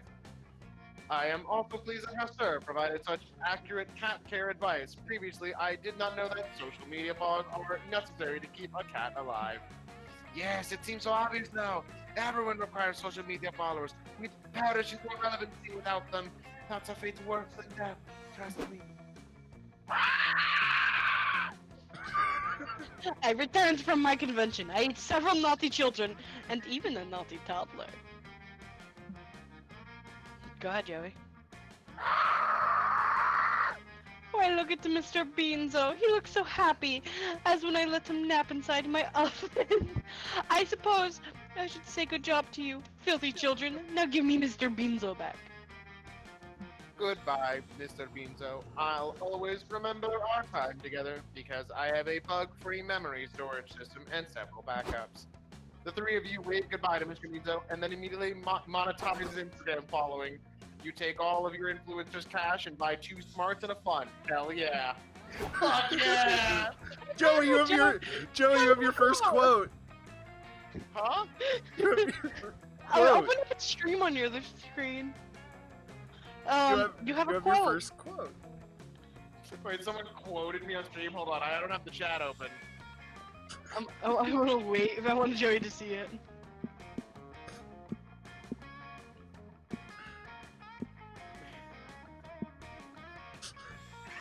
Pterodactyl noises. I'm glad I'm doing great pterodactyl streams. Oh my god, she's so cute. You head to the lake to get your tan on, but as soon as you get there, it starts to rain. Most of the beachgoers leave, but no, you will enjoy a fun lake day, damn it! You had a really rough morning, and you won't let anything else stop you from gaining fun! You aggressively splash in the lake and laugh as loudly as you can, hoping the clouds will give up on trying to ruin your day. Instead, the lake gets struck by lightning. When you wake up from the electrocution coma, you're on shore, the sun is shining, and you have a cool new facial twitch. You win! You gain 2 fun! Later, you're wandering around, trying to tell if you have mercury poisoning from all the tuna you ate for breakfast when you see Joy and Scott. Oh, he's back! Joey, it's your boyfriend! I didn't realize Scott was here. You want to, or shall I? You're the bear, it's close enough. No! Aurelia, check it out! Joey and me are doing photography! Basically the art version of sports! Yep, and we're taking a photography class together. This week we're supposed to capture fuck, I can't speak! Ah! the majesty of nature. What would you say is more majestic, a small bush or a small shrub? You have a desperate need to be included in basically everything your friends do, so you whip out your phone and start snapping pics with Scott and Joy. Yay, friendship! Suddenly, Scott pauses. He takes a big sniff of the air and inhales for about 40 seconds straight. It's an awkwardly long time to be inhaling. Oh god, I was trying to do a bit and my ears popped. Ah! Fuck! That's what you get for sniffing ass. I thought something smelled kinda off. Joy, you okay? You smell sorta stressed out. The time I asked if I could eat macaroni just using my butt. Huh? Oh, please don't smell me. Thanks. But I am a bit stressed. It's just everything is so calm. When things seem calm, that's actually when they're the least calm. It's the calm before the storm. When there's no obvious evils encroaching, that just means the whole world is about to be blindsided by the biggest threat imaginable. We should be more worried than ever. Think that maybe you saved the world so much that you got used to saving it? Maybe you're just not used to chilling out. Like me in footballs. When I see a football, I want to catch it. Somebody has to throw it first, so it needs to be caught. Took me a while to accept that. No way. This is not about me and my emotional defense mechanisms. There's definitely an ancient evil lurking just beneath the surface somewhere around here. Like, for example, look at these pictures. If this were a normal episode with the Coven, we'd spend the first 2 minutes taking photos and setting up some B-plots.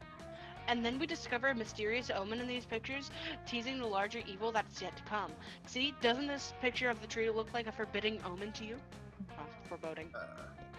Kind of looks like a normal tree to me. Or familiar, actually. I think I peed on that tree once. Oh god, is that an omen? Okay, so maybe that's not an omen. But what about this photo of a sunflower? At first I thought it was showing off the elegant symmetry of the flower. But shit, it might be an omen. Alright, I'm gonna look through the pictures I took and find an omen because I want to be a good friend. Pictures. Oh my god, Joy, look! Look at this photo! It's so blurry, it's evil! It's a blurry evil omen! Nope, that's just your thumb. That's a blurry picture of your thumb. Hey Kate, help me. Maybe this was a bad idea. Uh-oh, looks like Joy's coming up short on omens and is about to be exposed as a total workaholic. Look through your pictures and find something ominous to help her out. This picture has a flock of birds, which are classic bad omens. If we connect the birds, like you'd connect the dots, I'm sure we'll find an ominous warning. The resolution is too high in all these pictures. It's a clear omen the technology has gone too far. Yeah! Thanks. Yeah, Aurelia's totally right. Birds are super typical bad omens. I mean, usually it's crows or vultures or maybe ravens, but even that's a stretch. And it's definitely a picture of a bunch of pigeons, but fuck it. That is officially an omen. I knew this whole thing wasn't just me struggling to relax. Wait, so this is an omen? So that means we get to connect the dots? Yes, I love connecting the dots! I'm gonna keep a marker on me at all times just in case I need to do a prank, or in case I need to connect some dots! Come here, you crazy dots. I'm gonna connect you all together with all your dot friends. Escape is impossible. You, Scott, and Joy spend 2 hours carefully connecting all the pigeons and the photos together. Turns out there was a message hidden in the dots. It reads, "Careful! Don't miss out on the once-in-a-lifetime opportunity! Birch the beer!" Or Birch the Bird 2 ice cream flavors! 50% off today only! Wow, that sure was a lot of dots. The best work I've done on my connecting finger in a long time. Yep, it was a lot. And I gotta say, it seems like these birds are way ahead of humans when it comes to via guerrilla marketing. Joy suggests that you all respect the omen and go grab some ice cream from Birch the Bird's ice cream parlor. Hell yeah. I haven't had ice cream in a while. It's the perfect summer treat, and honestly, this mint chocolate birdseed flavor is way better than I thought it was going to be. Totally, ice cream's the best. My personal favorite part of the ice cream is how it's cold and tastes good. I'm glad I got the peanut butter banana stale bread kind. Oh, no, you guys, I'm getting a brain freeze. No! Oh, wait, I was just having a thought. False alarm. Here's my thought. Joy, you were totally right. If we'd all let our guard down and relax, we would have missed this omen and half-price ice cream. Yeah, I guess we totally saved it. Fuck, I guess we really saved the day this time, right, Aurelia? You dodged the lurking danger of missing out on this limited time promotion. Your friends are happy and you're full of sweet creams, and you gain 2 creativity and a charm. I'll fill her up with sweet cream. Marmar time. I think it's Scout HQ. Yeah. That again. That day in Monster Scouts, they teach you how to use the stars and tree bark to find your way back when you get lost. On the internet. As a test coach leaves you in the middle of the internet, you easily get lost. Before you know it, you're watching the Spanish synchronized swimming team perform a routine based on Stairway to Heaven. You don't earn the orientation while in the internet bag, but you definitely gain 4 creativity from watching such a beautiful display of skill. Rad. You and Damien are lounging together, having a surprisingly chill time reading comic books. It's going to sound crazy, but can you pass me that one that doesn't have someone putting his fist through someone else on the cover? Oh Wait. no. What's this now? You're gonna read actual words that might describe something other than punching? Ha! you get to be buff girl, Serenity. What? No, who said that? I was just asking the one without someone punching so they can eat it, obviously. Uh-huh, right. What did I say, Dahlia? I told you he's getting soft. But not so soft that you won't still come sand strangling and ocean kicking with us tonight, alright? My biceps are ready to choke that sand right out, and I got special boots made with spikes on the bottom and the sides and the top so that I can really show those waves who's boss. She'd be good well, for gay wrestling. It does sound great, but But in the ocean, I was actually gonna watch this documentary on dolphins tonight. I'm making popcorn and baking dolphin-shaped cookies if you want to join. whoa, you've changed, Damien. It's no wonder the wildfire hasn't appeared to you yet. What do you mean? I know you've been on the hunt for the elusive wildfire, and I know it's thus far eluded you, and I also know why. The wildfire only appears to those who are badass enough to be worthy of its unbridled glory and untamed majesty. It's true. I was just in the woods one day playing with matches, and suddenly, out of nowhere, the wildfire just appeared. It was one of the most magical moments of my life. There's nothing like seeing a wildfire out in its natural habitat. Too bad you'll never see it. Face it, Damien, you're just not metal anymore. Not metal. Not metal. I'll show them who's not metal, or I'll show them who is metal. It's me. I'm still metal. To prove it is becoming worthy of the wildfire, but how? Perform the sickest skateboard trick, escaping from a tank of water while chained on a skateboard, or write a poem, but a poem that's very metal. Knowing Damien, both of these are an option. I gotta go with the skateboard trick. Fuck! Oh, hell yeah! That's Oh, alright. hell yeah. It's fine. That's all Alright, kinds of metal. Chains are gonna be metal on top of the water tank will be metal, I guess. The wheels of the skateboard? Those metal. Who cares? Point is, a lot of metal, and I'll be the metalist of all. In fact, let's find even more metal. I'm gonna have a tuning fork in each hand when they chain me up. No, wait. Tuning fork in one hand and a regular fork in the other. There's metal suit of armor in the Haunted Manor. I can wear that too. Very important part. No matter what I say, you cannot let me out. If I scream and beg and plead, if I pray for death rather than continue with the trick, do not let me out. Understood? My feelings don't matter. My pain doesn't matter. The only thing that matters is completing this rad fucking trick so I can lure out the wildfire. Got it? You agree that it is okay, understood, and you do in fact got it. You chain Damien up, put him in the suit of armor, throw a skateboard into the bottom of a water tank, and throw the armor chained fork holding Damien in after it. You wait eagerly for Damien to begin his great escape, but after a few moments of struggling, it seems as if he's not going to be able to break out, much less do a sick kickflip. Hey, Marmar! Damien yells from under the water. I can't do it. You have to let me out. It hurts to see your crush in pain, but you know it would hurt him even more for you to betray his trust. No, seriously, forget everything I said before. Stop the chicken free me. You have to. Papaya, papaya. Say please, papaya. Oh, poor Damien, you think, but since the two of you never established a safe word, papaya or otherwise, none of this matters. God damn it, free me this right fucking second or I'm gonna fucking drown you, heartless bastard. I'll never forgive you for this. At this point, it's pretty clear that Damien is going to drown if you don't step in, and you're relieved that he's no longer against you interfering. You immediately free him. What? Why would you do that? I was almost free. I told you not to help me no matter what. I'll never forgive you for this. You knew you should have trusted your instinct and let him drown. No! Now he's mad at you. You lose 2 charm and a fun. No! Let's trade places.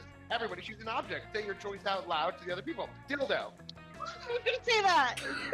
I love you, honey bunny. Baseball Moby bat. huge, Not an That's just a dildo. but it's a bigger one. Specific object. I'm you, but better. Well, in that Specific case, I'm object, gonna pick woman. Black Avenger. Okay. Joey's dildo. What are you, Dakota? Baseball bat. Baseball bat. Okay. I'm going to be. around the room right now, aren't you? An elephant. Not really an object, whatever. Fine, If I a were to woman. think of which object you'd be least likely to roast over a campfire and eat, even in a desperate scenario. Okay, what would you eat last? The dildo, the baseball bat, or the elephant? Slash Well, the woman. elephant is the first thing you eat. So I So- lost. I Now the feel question like. is- Baseball bat or dildo? Which are we eating? Which one's dinner? Hold on, let me go. What's more dangerous to eat, rubber or wood? Yes. I think you can relatively safely consume wood versus rubber. At least there's actual nutrients in wood. There's no nutrients in rubber. Not wrong. I think it's just mostly how you define eat for the dildo. Like just cut off little bits of it and chew it until it hurts. I don't think that's the kind of eat they mean. I think I won this one. Yeah. But you know what? You Apparently can have it. rubber, actually, Wait, rubber is safer to eat? because the wood will break apart. Hell It depends yeah! the type of rubber. Okay, fuck it. Yeah, Marmar wins. I'm second. Hell yeah! It's okay. No matter what, I lost. That just means we can follow behind her. Yep. I'm gonna hit. You know, I'm gonna hit. That day, you find a mirror in the haunted manor, but instead of showing your reflection, it shows you an exaggerated evil version of yourself. Evil, you says. You will never surmount your insecurities. Look at how perfect I am, and look at how flawed you are. Nobody will ever love you. Counterpoint, many of your perceived flaws are totally fabricated by greedy companies looking to make a profit by promising to fix things you literally can't control. As soon as you say that evil, you shrieks bloody murder and disappears. Nice, you gain 2 boldness because you're amazing just the way you are. Hell yeah! You spent the last 5 minutes following Damien around, hearing tales of his exciting exploits, but staring at his butt more than you're actually listening. Call me out, why don't you? That's why I can never go back to Rome, and why I have beef with all of the village people except for the cop. Which is weird, because in real life I often punch cops. Oh, I should show you the badge he sent me after I sent him a video of me singing YMCA while burning down a series of YMCA's. Never find anything in my camp bag. My dad sent me so much extra stuff that I can't imagine I ever need while camping. I mean, a tent, a sleeping bag, compass? When the hell would I use any of that? Wait, what's this? It looks like a flashlight. Instead of a light bulb, there's a fleshy-looking open mouth. Oh no! Oh no! My God! My dad's supposed to put this in here for me, but why? Oh, Oh no, oh dear. You think that maybe while the Levains were packing Damien's equipment, they dropped some of equipment of their own by complete accident? maybe a utensil? It has a mouth. Supposed to use it to pre-chew my food before pouring it in my own mouth. Nope, you can't traumatize Damien by telling him he found his dad's sex story, but you need to think of a valid non-eating usage and fast. Oh god. Its mouth isn't reading it for issuing words of comfort and encouragement. It's an emergency pocket friend. It's definitely a flashlight. Just a very weird flashlight and nothing else. Joey, I sent Dakota the picture you sent me earlier of the sword. concerned. I don't know. This game really just went from, haha, cute murder, haha, oh no, he has a fleshlight. Oh, no. And the thing is, I don't know which one of these. No, we just went over, eating rubber isn't that bad, it's okay. It's the it's Quote, the fleshlight, leftover bits pterodactyl inside. If I say this, he's gonna be talking into it in front of people. I know it, but I feel like that's also the correct answer for some reason. Well, if I get this wrong, my chances for love are doomed. Holy shit, it's right! No, No. we're Oh. not so charming. Oh No? Oh no. Oh no, a pocket friend. Of all the flashlight-shaped things a pocket can contain, friend is one of the most badass. Friends almost as metal as enemies. Sleep, eat, Damien presses some buttons on the flashlight, and the mouth begins to move and vibrate. You cannot escape. Shut up! Get out of here! I have joined. Oh, I was fuck. immediately told to Oh, get out of wow. here. Oh, You fuck. joined just as we're at the scene with the flashlight. I'm Leaving. Speak up, friend. I can't hear you emotionally validating me. Damien presses more buttons, and to your eternal surprise, the friend does indeed begin to talk, but its vocabulary seems to be limited. Wait, what are you playing? Monster Monster Prompt 2. Camp. Monster Camp. Oh, I gotta bail. I don't. Wait, who's playing? Me, Serenity, and Dakota. Is We're all anybody three. playing Oz? Yes. I am. Get the fuck out of this house. He's mine. Back off, bitch. You know what? You can join us later for another game, and I'll play the zombie boy. No, because I can't hit on the zombie boy. It doesn't let me. I've tried. That's later. That's the next game. Yeah, but I can't do it as Oz. You're a naughty boy. Oh no. You're Okay. a naughty boy. I am gonna bail out. It's time to use this to play. Oh boy, too tired. Alright. Talk to you later, Mike. Yeah, I just wanted to see what y'all were up to because Keith abandoned me the moment I joined that server to computer. So I'm just like, well, I want to know what's going on. Alright, Oh, Mike. no. How dare You're you? good. I'm the We best definitely, boy. we definitely do gotta get you in on a game of this, though. Monster Camp's Yes. great. The number one Mm, team. I'll think about it. Not to say tonight, just in general. You know. I'll think about it. I'm just like, I just woke up from a nap. So like, Alright. yeah. Bye for now. Bye. Oh, yes.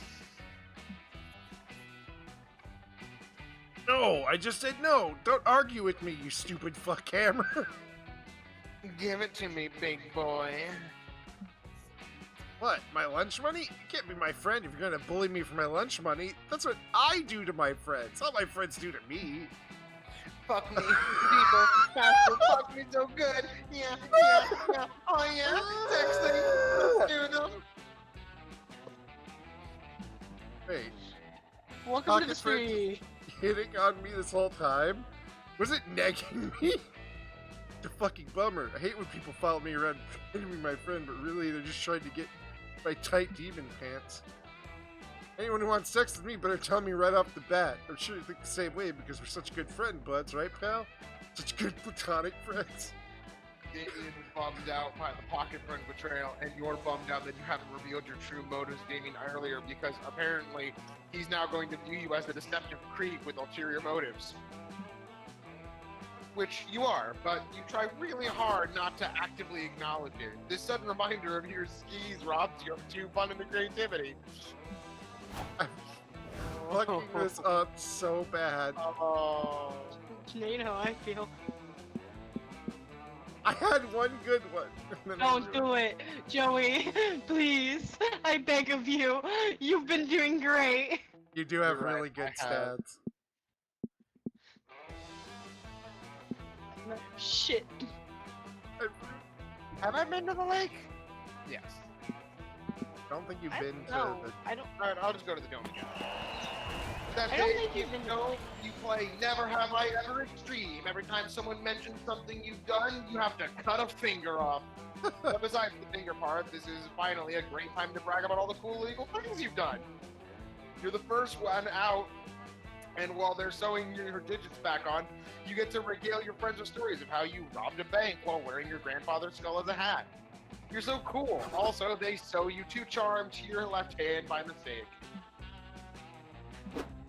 You meet up with Milo for an intense session of jazz appreciation, but your emotional moment is ruined by a big stupid jerk. Appreciate jazz, I see. Well, when I'm through with this camp, the only music you'll be appreciating is a soft rock cover by Achy Breaky Heart on endless repeat. Gasp! You mean you're going to turn Camp Spooky into a dad's house? You wish you were that lucky, but I'm an evil CEO after all, so I'm here to buy up Camp Spooky and turn it into a shopping mall. Really? How'd you get to be so wealthy with so little business sense? No one goes to shopping malls anymore. Oh yeah, hot shot? Well then, where do teens go to hang out with their friends? The internet. Okay, but where do brands hawk their latest wares? The internet. fine, but where do I ask you do people buy useless gadgets they never need, nor truly want, in order to save off the boredom of their empty lives? It's Skyfall Catalog, also the internet. Curse the internet! It's got me at every turn! Unless, yes, that's it. I'll buy the internet and build a shopping mall on it. Just have to make a few calls. Do you even know how the internet works? It's not an object you can buy. And is that a car phone attached to your sports car? You didn't drive here. You're done. Turns out the Vanderbilts were looking to sell the internet after all. Too many peasants, they said. Looks like it's time to ruin it with business. Sure to his word, the CEO soon makes the internet even more of a consumerist wasteland than it was before. Also installs an Annie's pretzels somehow. Fucking love Annie's pretzels though. No, my beloved internet. How will followers authentically connect with my brand when the internet is polluted with all these brands?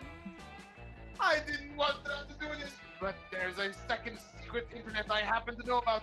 Ordinarily, only influencers are allowed, but this is an emergency. If we could just transfer everyone else to that internet, then we'd all be free of that madman's machinations. But how will we convince everyone to jump ship? Spread a rumor that the current internet has reached its expiration date and will soon start to smell bad. Internet is too fast nowadays. Make the new earth slower so people can really savor it.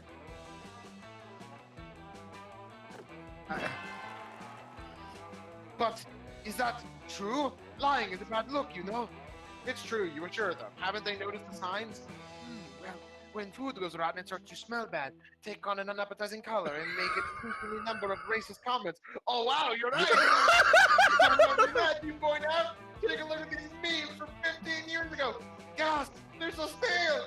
I hope no one's contacted food poisoning from consuming this expired content. Do you think all of the fake news, concern trolling, shit posting, and Twitter polls are symptoms of the spoilage too?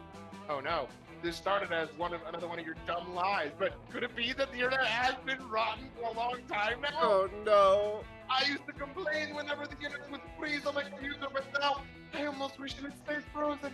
Maybe it wouldn't be spoiled now.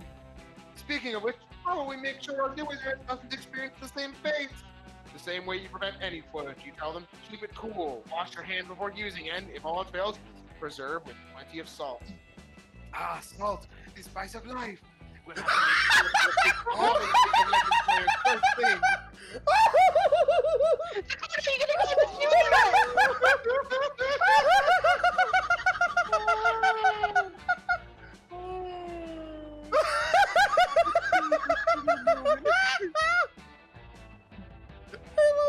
Once you disseminate your information, everyone is happy to switch over to your new internet, especially since the old internet really has started to smell like old beef. Curses! Once again, a band of wily young adults have left me with nothing but a pile of spoiled garbage and the desire for revenge. But I'll be back. You haven't heard the last of Mr. Papas! I feel like I talked to him earlier, but he wasn't relevant to my brand, so I forgot.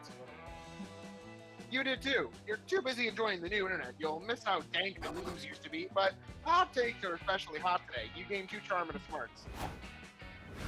I heard earlier, Godspeed. Papa's day of reckoning came, and it'll come again.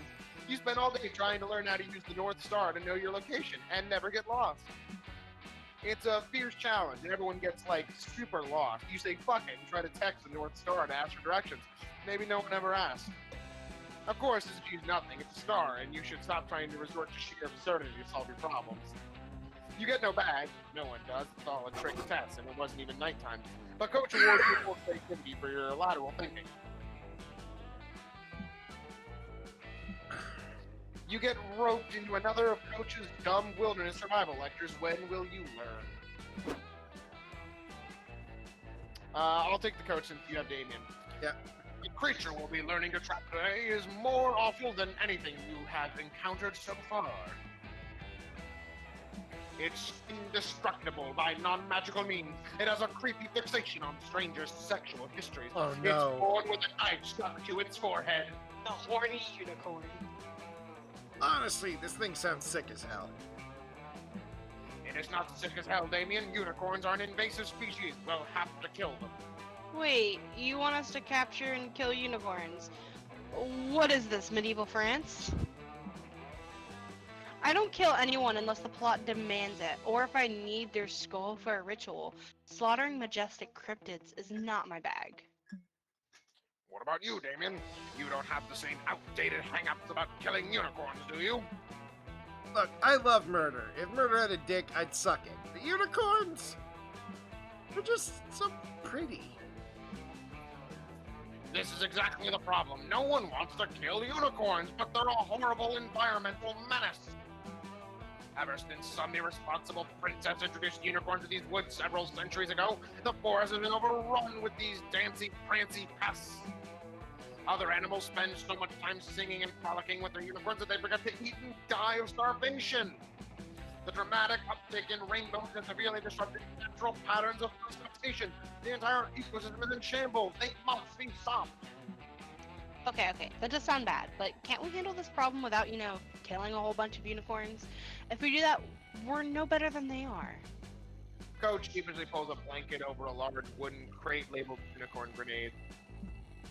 I guess we could capture them, but the only way to lure in a unicorn is by using a virgin as bait. Are any of you virgins? Not me, I definitely fuck. And just Joy's not a virgin either.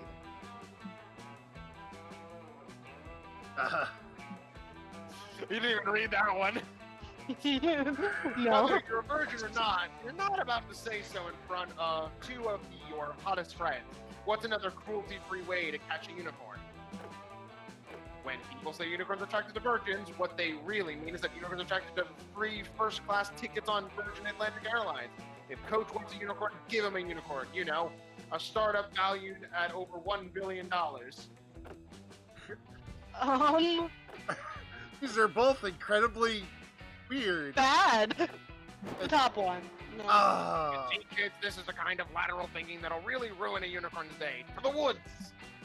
You print out a huge pile of Virgin Atlantic tickets and leave them in the middle of a clearing, then hide with the others in some nearby bushes.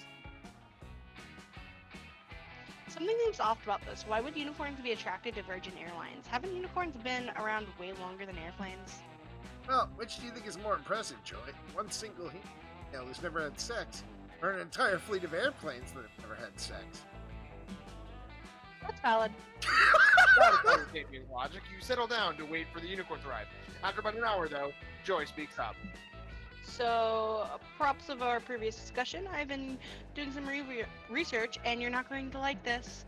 According to the articles, newer generations see traveling and the concept of wanderlust as unethical as tourism is having a negative impact on many countries. Airlines are seen as dangerous enablers. And this other article explains how newer generations are in ever worse financial spots than millennials, and traveling is going to be a luxury few can afford. 8 out of 10 people under 20 say their next vacation spot to be Fortnite. Oh no, but that means... That's right, they're not virgins anymore.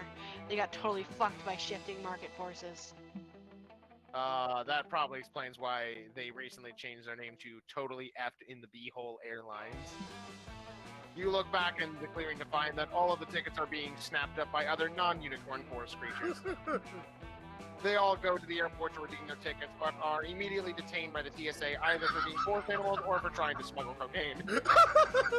No, this rash of detention will only further disrupt the forest ecosystem. How could you, Aurelia? The answer is by being an idiot. You lose too smart to be harmed. Everybody, choose a food and say your choices out loud. Pork loin. Lasagna. Corn dogs. Leota decided on which food is most likely to actually sentient and plotting humanity's demise. Lasagna, because, Garfield. I'll give that one. Yeah, now here's the And I'd say corn dogs second, because corn dogs are shifty because they're carnival food. Pork loin is gentle and loving. yeah. Pork loin is gentle. Well, pigs are evil, though.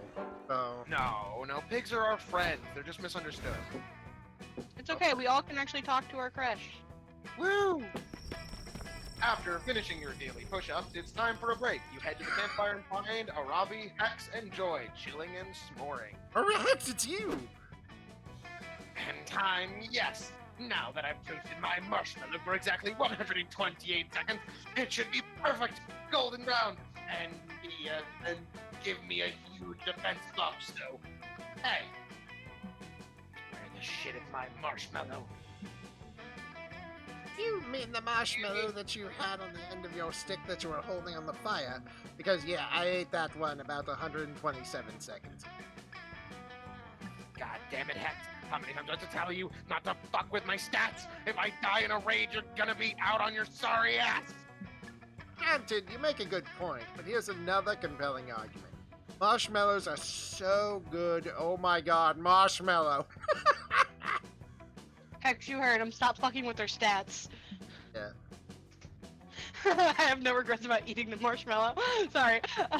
You two are adorable. Seeing your bickering reminds me of the earlier dates of the Coven.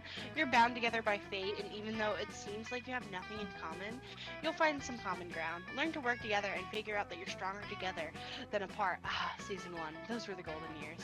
I can't believe what JoJo Oh, said. man. I am not a team captain, Joy. I'm a lone wolf. Just look at my fangs.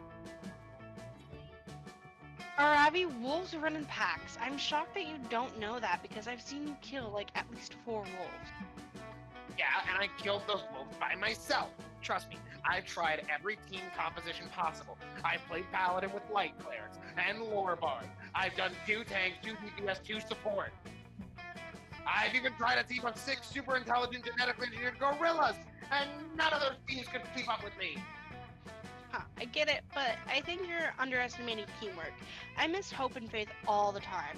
There wouldn't be a coven without them. Literally, a coven is at least 2 witches.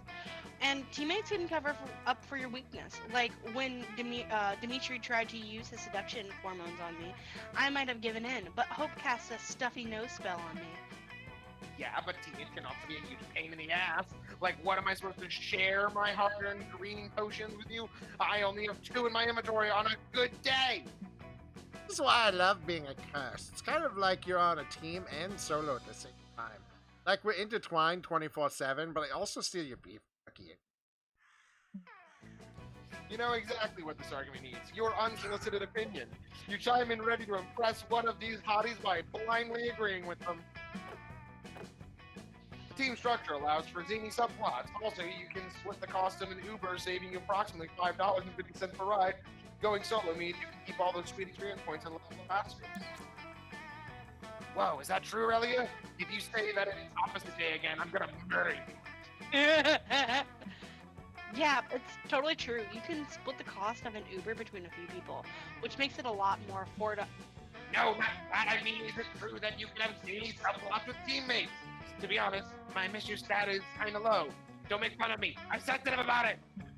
Oh, teammates are subplot gold. Like when a wizard cast a body switch spell on Faith and Hope, in the end, just learning a valuable lesson from the experience reverses the spell. Or one time we found Hope was actually the heir to a throne of a country. She tried to be a princess, but when we accidentally teleported the whole country to another dimension. But my favorite subplot was Faith's amnesia. We went on 51st missions to get her to join the Coven. And when she got her memories back, when we hit her with a magic memory hammer. Dang, I gotta admit, some of those sound pretty fucking dope. I'd love to find a reason to hit Hex with a hammer. Same. Ravi, if you're down, I would totes try out the body switching one with you right now. I'm always wanted to know what it feels like to poop. Hex, that's so awesome! You're a gas, right? I can pass through basically any dungeon door. No keys or anything. Let's body switch! Hex and Avari run off trying to find the nearest rainstorm to complete their struck by lightning body switch subplot. Those two are really maximum zany. I'm happy Thank to you, inspire Hex. them to do more of what they usually do. A bunch of bullshit. By the way, thanks for backing me up, Aurelia. I'm glad that you're a fan of teamwork, because I think we'd make a pretty powerful duo, if you know what I mean. squish me between your thighs. And in case you don't know what I mean, I'm saying that I'm considering you as a romantic possibility. Yes!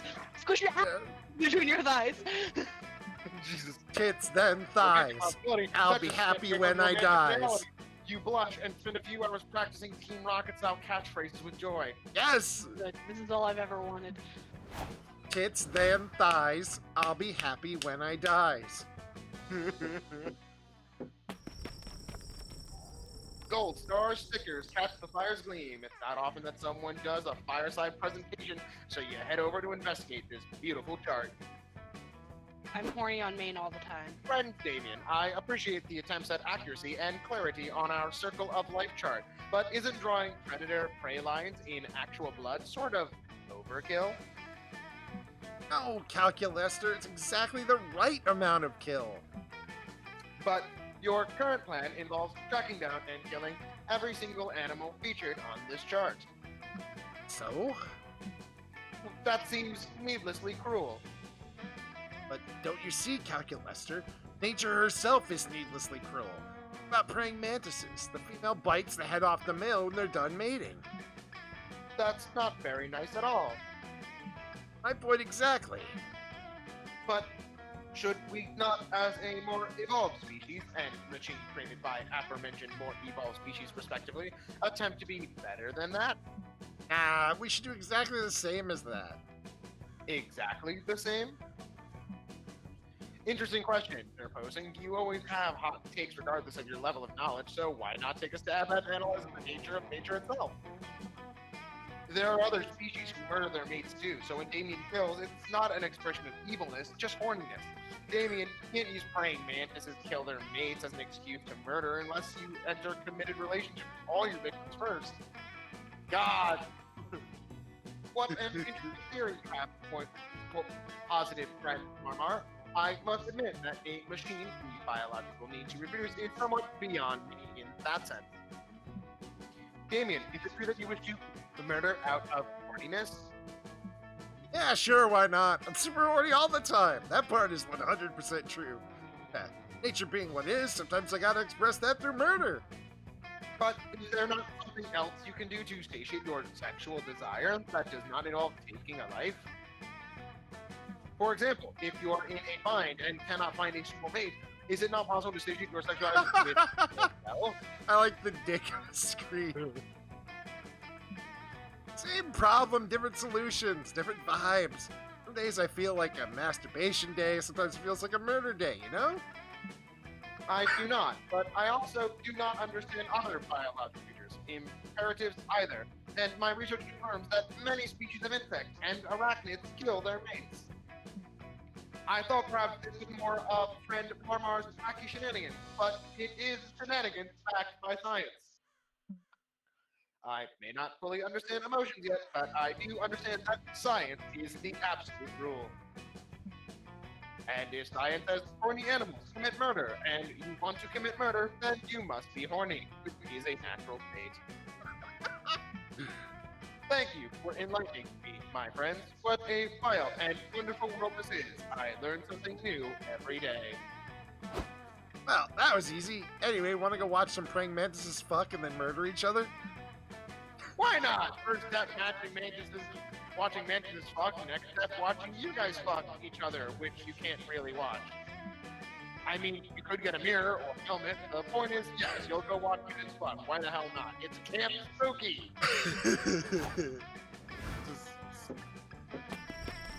You're searching the campfire for drop s'mores you can eat when you run into Dolly and Mallow, both crowded around Dolly's phone. Is there anything?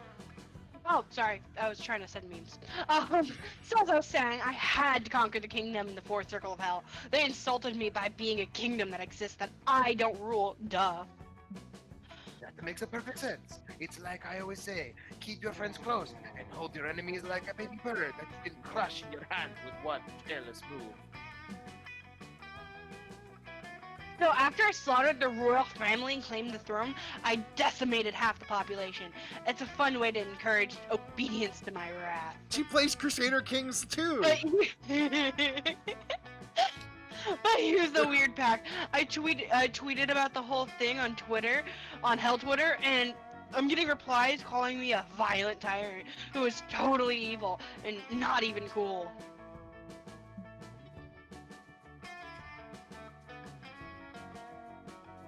And apparently there's some kind of hashtag trending about it. I keep seeing Blue Scourge of Death, Dahlia scandal, Fourth Circle burning. Oh dear. Well, you've come to the right place. They don't call me the feed doctor for nothing, Dahlia. What exactly did you tweet? Fourth Circle losers, I killed half your people, ha! Welcome to the rule of my iron fist! Population, you! Hashtag violent, hashtag violence, hashtag haha! Dahlia, this is a total emergency. You have to a boomer. Oh, and the rest is pretty bad optics too. I'm sorry, I actually tapped out of the game. Fascinating! I never considered the optics of conquering a new kingdom, but now that you've mentioned it, I know exactly what to do. Find and murder everyone who tweeted anything even slightly critical of me. I shall drink the blood of what I can only assume from the profile pictures is a legion of anime girls. Listen, Dahlia, I really do understand how you feel because I am a true empath that understands literally every possible emotion. But I'm afraid it's a little more complicated than just murdering a few anon accounts. We've got to flip the narrative here and get the public opinion on your side. That way, you can conquer 1 million kingdoms, and everyone will just cheer you on and admire how you're increasing the number of women in high government positions. Milo, I like the sound of that. Dahlia, ruler of 1 million kingdoms? Bah! Maybe I'll even take a harem. Oh man, maybe I should have fucked her. Here's my official recommendation. Partner with some Fourth Circle influencers. I'm talking Snap Stories posts, giveaways, fake relationships, fake breakups, everything. Ah, I see. I'll partner with the most influential people in the Fourth Circle, so that when I eventually murder them, it'll really crush the will of the people. Oh gosh, Dahlia does not seem to be absorbing Milo's social media finesse. Steer these deadly cuties in the right direction. Upload a video of you decimating the population with the dangerous woman, by Ariana Grande as background song, so it's about feeling empowered. Show people you have changed by writing a nice poem about how bad you feel. This way, the countless deaths won't be for nothing. They'll be inspiration for a nice poem. But then when you do it again, then you just get Twitter canceled again. Fuck, both of these. I don't know which one agrees with which one. I like the first one the best. Because the second one, as soon as she does it again, it doesn't clear her for doing it all the time. Yeah, you got a point. I think it is the top one. It'd say something about, like, high-ranking government positions, whatnot. I leaned back to my microphone. Fuck! Well, you know, whatever, it's fine. Yeah. You agree with Dahlia. She doesn't need to stop murdering. If anything, she needs to murder more. She just needs a good soundtrack to make it all super inspiring.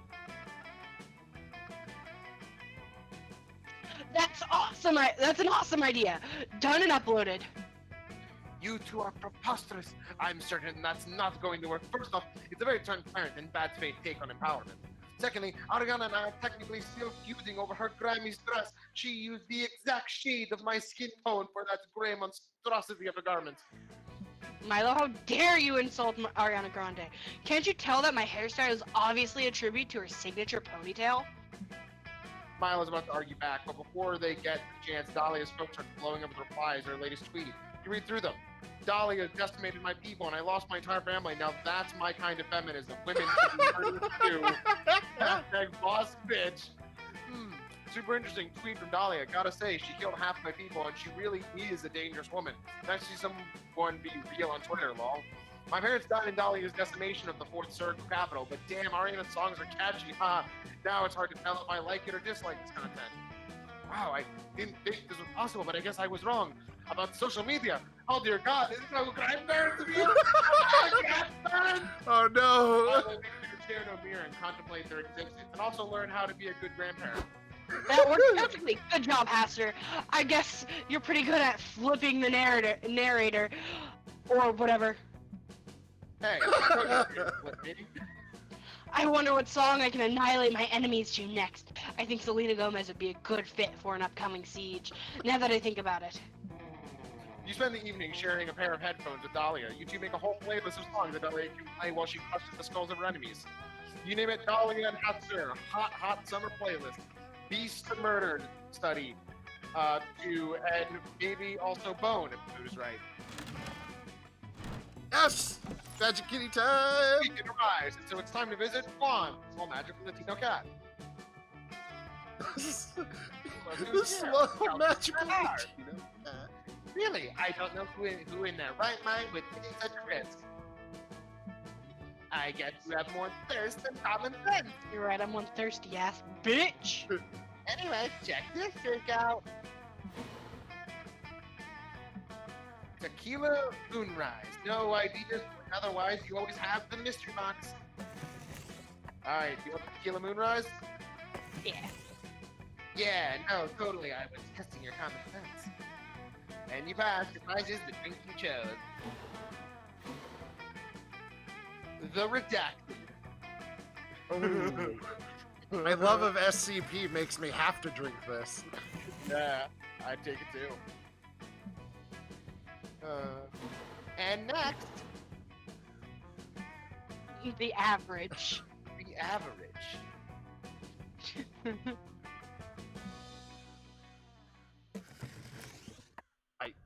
I think I can read what that does, and I think... Ooh. The Margarita.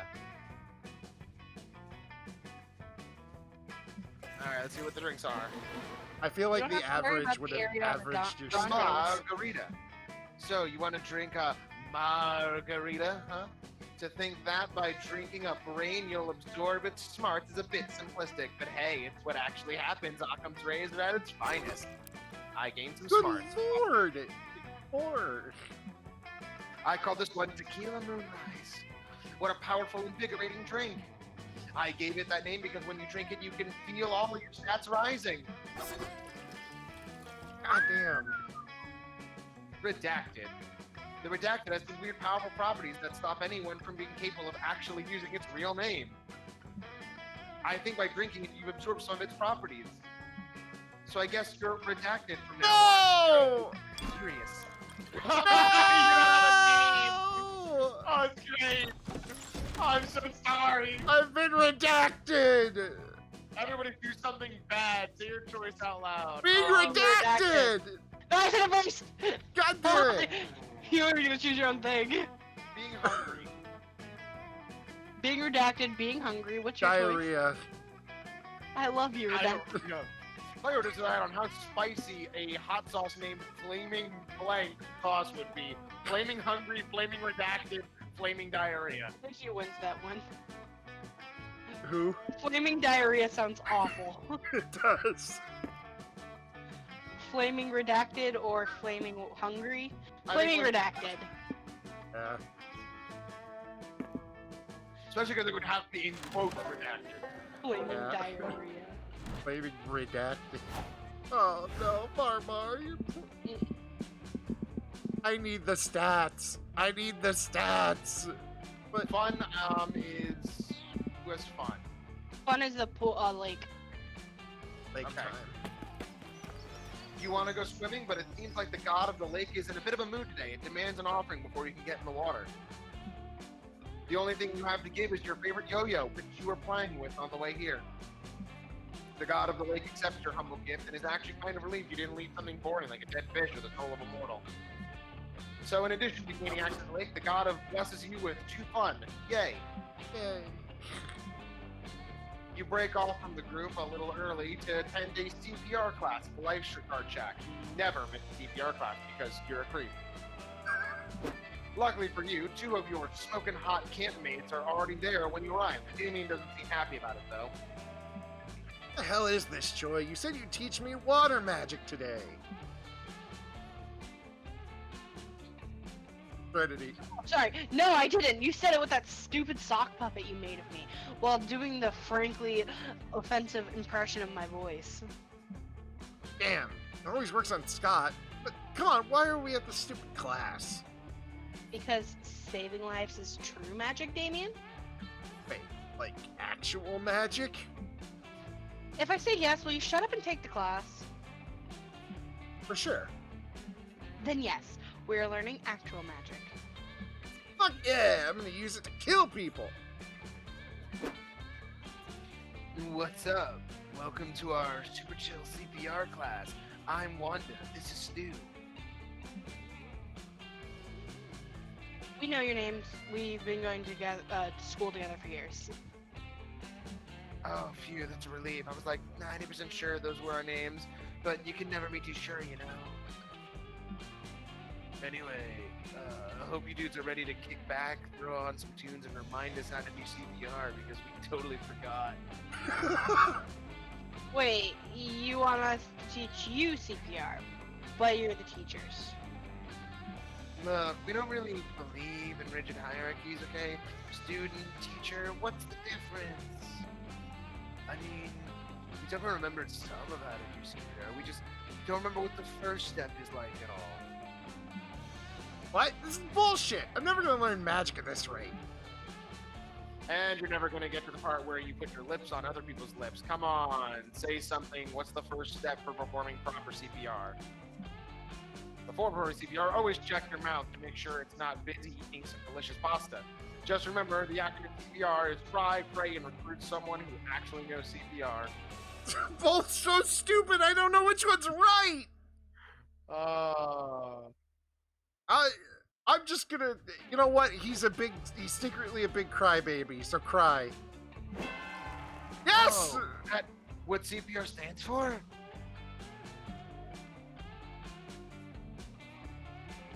Ready. Ready? Sorry, I was trying to pull up Gordon Ramsay. It's not CPR. It stands for cardiopulmonary respiration. Nice try, dude. But that would just be CR. That's not enough letters for a serious medical abbreviation. What about the IV? The number 4 in Roman numerals? We don't have time for math, Joy. Lives are at stake. Man, I can't believe redacted. Remembered that the acronym stands for before we did. I totally thought it was something else. Me too. I was gonna say cat piss rinse. I mean, that would make a person wake a person up, honestly. I thought it was the Communist Party of Russia. Do you think that maybe we shouldn't have tried to learn CPR from that stack of Cold War era leaflets? But they had such a cool slogan anyway. We still need somebody who actually knows CPR for the third step. I'll do it. I've only sort of been paying attention, but I'm pretty sure CPR stands for cock punch. Cock punch rampage, so I'm ready. You've always wanted to go on a cock punch rampage. I have. That would be CR too, you know? Man, if only someone here was the kind of monster who goes to CPR classes all the time as a sly excuse to touch on other people's mouths. I bet they'd know. Cock and ball Here, torture. bro. Did someone say touch on other people's mouths? Oh, of course, after all, redacted is the only one of us who actually knows what CPR stands for. She must be an expert. This is an absolute festival of dumbassery. I'm surprised this whole camp hasn't drowned by now. I'd just like to say this is an absolute festival of dumbassery is pretty much every Saturday night. I love it. Yeah! Just rename the group Festival of Dumbassery. Yeah.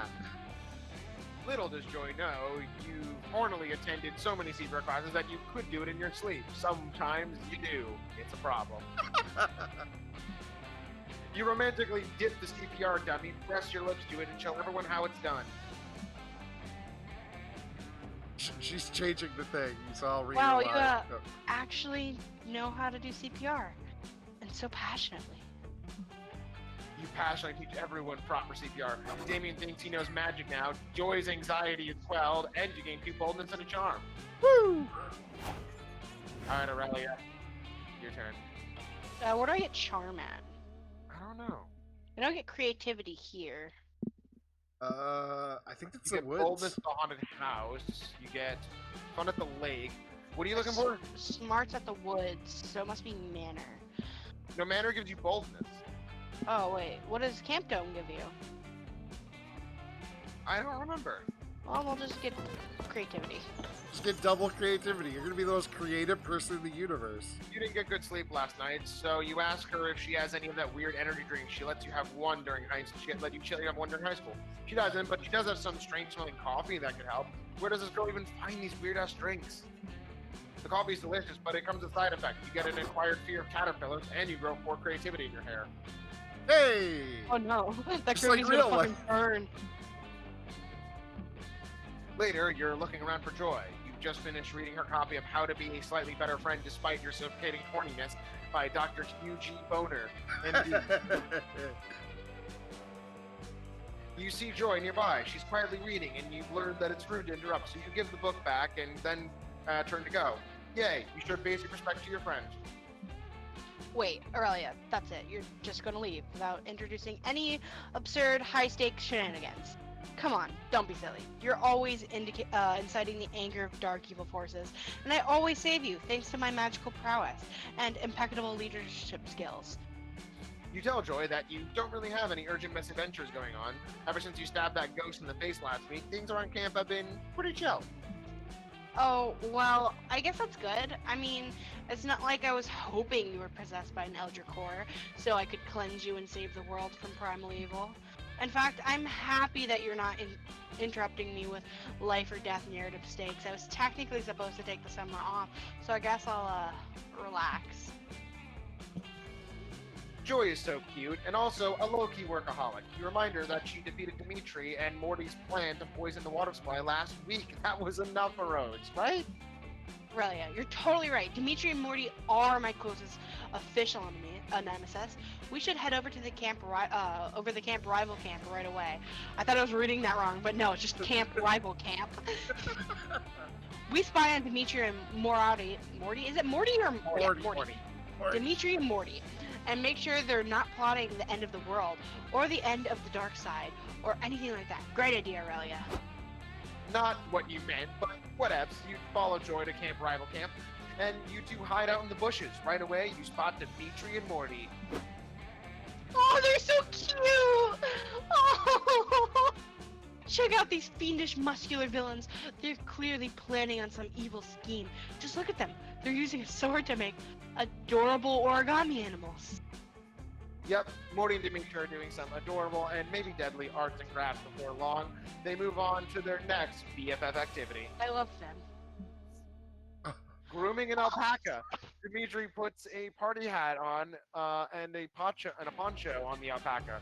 And Morty is busy feeding feeds into its mane. They're having so much fun. Okay, I know it doesn't look like they're being evil, but what if they're what if that's a sacrificed alpaca? Maybe they're preparing to sacrifice it in some evil ritual. Then you watch as these two shirtless goofballs cook up some homemade raspberry jelly. Somehow they fashion some fancy jelly beards and then wear the beards. Sticky, but sexy. This is frustrating. I can't tell if these two are actually doing evil deeds or if they're being stupid. And I'll look like a total idiot if I intervene when there's no evil to defeat. I can't believe I'm saying this, but Aurelia, what do you think? How do we tell if Moriarty and Dimitri are actually being evil? I want to keep saying Moriarty like fucking Sherlock, but it's yeah. Morty. Dimitri and Morty are idiots, and stupidity is basically a different language. Hire an interpreter who's fluent in stupidity. Disney movies taught you well. If these two are evil, they'll burst into a classic villain song sooner or later. Oh no. An evil villain song? Oh, sorry, that's you. A villain song? I don't know, Aurelia. That sounds kind of off genre. But I guess Dimitri and Morty skew more musical than I do. Wait, holy shit! I think I hear highly singable music. Where's that music coming from? Let's go check it out. You enjoy stealthily sneak closer. Sure enough, you catch Dimitri and Morty breaking out into a classic Disney villain song.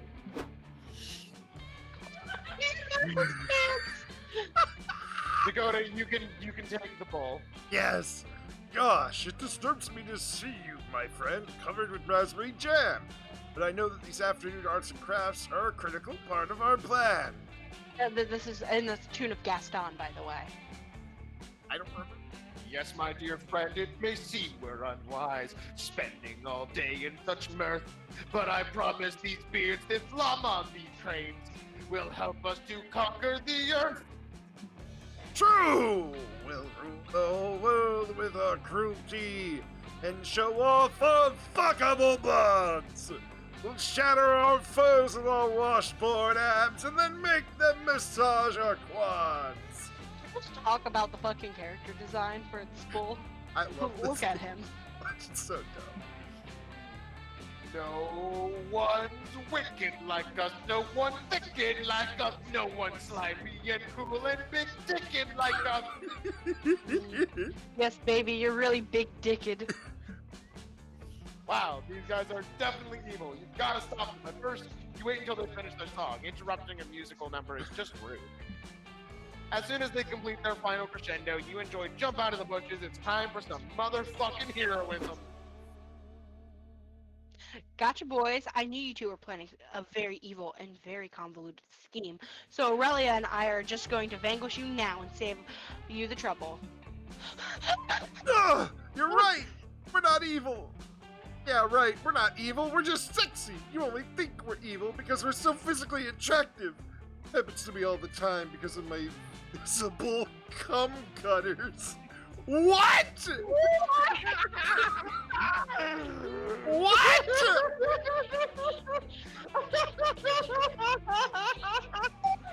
Oh my god! What? What is this phrase? Please add happens to me all the time because of my visible cum gutters as a quote. I don't want to take away. I don't want to lose this. I want this forever ingrained in our minds. Just everything about this. To be fair, your cum gutters are impressive. But I'm completely sure that you two are in the midst of an evil plot. I heard your Do little it, song Hex. just now, so don't try to deny it. Do it, Hex. Curses, we've been foiled again by the classic villain trope of singing a song that communicates your evil intentions. Damn my bird and love of rhyming! You enjoy beating the shit out of Dimitri and Morty. It's violent and not funny at all. Are they dead? Who cares? Yay, you won! Ooh, that was fun. Now I've got some work done. I can finally relax. Why don't you spend the day together, Aurelia? Those are some Sure. fuck me eyes. Holy shit. You hang out with Joy all day, and you two end up singing a romantic ballad in a paddle boat on the lake, under the starlight. The dope duet gets you two creativity and it's smarts. Dude, my fucking creativity is as big as fucking your smarts. Visible cum gutters. Yeah, your invisible cum gutters are pretty impressive. That day in the haunted manor, you accidentally stumble upon a cult meeting in the hallway. The cultists are wearing a terrifying black robe, standing over a bloody body and chanting. You try to flee, but one of them shoves a flyer in your hand. The ink burns your eyes to read, but you manage to find the words, new recruit get healthcare benefit with same-day sign-up? What? Oh! You gain a bunch of new cultist buddies and your new insurance covers spontaneous plus you boldness growths. Cool. Fuck yeah, join the cult. You link up with Milo and Calculus, who are busy rebranding with a spooky basement as a selfie crypt. Damien is helping by threatening the ghost. Hey, honey, do you want to take over Calculuster? Give me one moment. Hex can't escape making this a quote because I screenshotted it. Thank you. You're a gift, Serenity. No problem. I'm sorry, Hex. I'm very sorry. I'm not. Fuck you. I'm kidding. We love you, Hex. Marvelous. Now all we need is a desiccated corpse under that rose-colored mood lamp. You'll have plenty of corpses to choose from in a second. Except you won't be able to choose because you'll be dead. Because I'm gonna stab you. I'm Jerry the murderer, by the way. We may have met. Kill me? Please, darling, can't you see I'm an immortal entity beyond the petty distinctions of life and death? I too am an unwise target for stabbing. Friend Damien gets electrocuted every time he tries. Great. That just means more stabbing for me. Let's get knifey, you hockey mask. Fuck. What? You kids aren't scared of my stabby knife? Well, that's fine, because I'm not here to kill you. I'm here to kill the vibe. Yeah, kids love the vibe, and I'm here to kill it. Axel, playing honkin' and donkin' by the Poke Pals. Let's see your precious vibe survive these dudes. No, not my carefully cultivated vibe. It's a protected species. He put a Bluetooth-enabled smart speaker in his knife handle. This is a stab in the face to knife maniacs everywhere. I am upset because my friends are upset. We must escape at once. Quick, to the car. But camp is extremely nearby, friend Milo. What need do we have for a car? It's not just a car. It's a 1937 Delahaye Roadster, the only car aesthetically capable of sustaining such a critically injured vibe. This makes perfect sense to you for some reason. You all drive into the window and rush to the car, but when Milo turns key, nothing happens. What the hell, car? Drive before I slash your fucking tires. It's not the Hey, car's Max. fault. I'm afraid I only bothered to take pictures next to you. I never checked if it actually ran. Here I come, kids. I hope you like wearing plaid and chewing tobacco. No, the life of the party is in your weirdly sweaty hands. You've got to find a way to get this car started, but how? You can't just start the car right away. You need some foreplay. Forget the car. Convince Milo Demon to ride you into the sunset.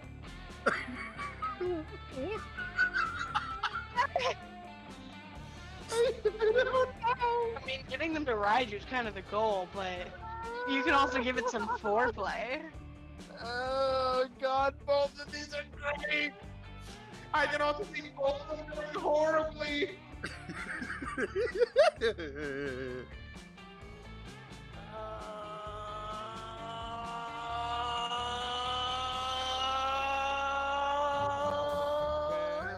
Give Dakota a penny.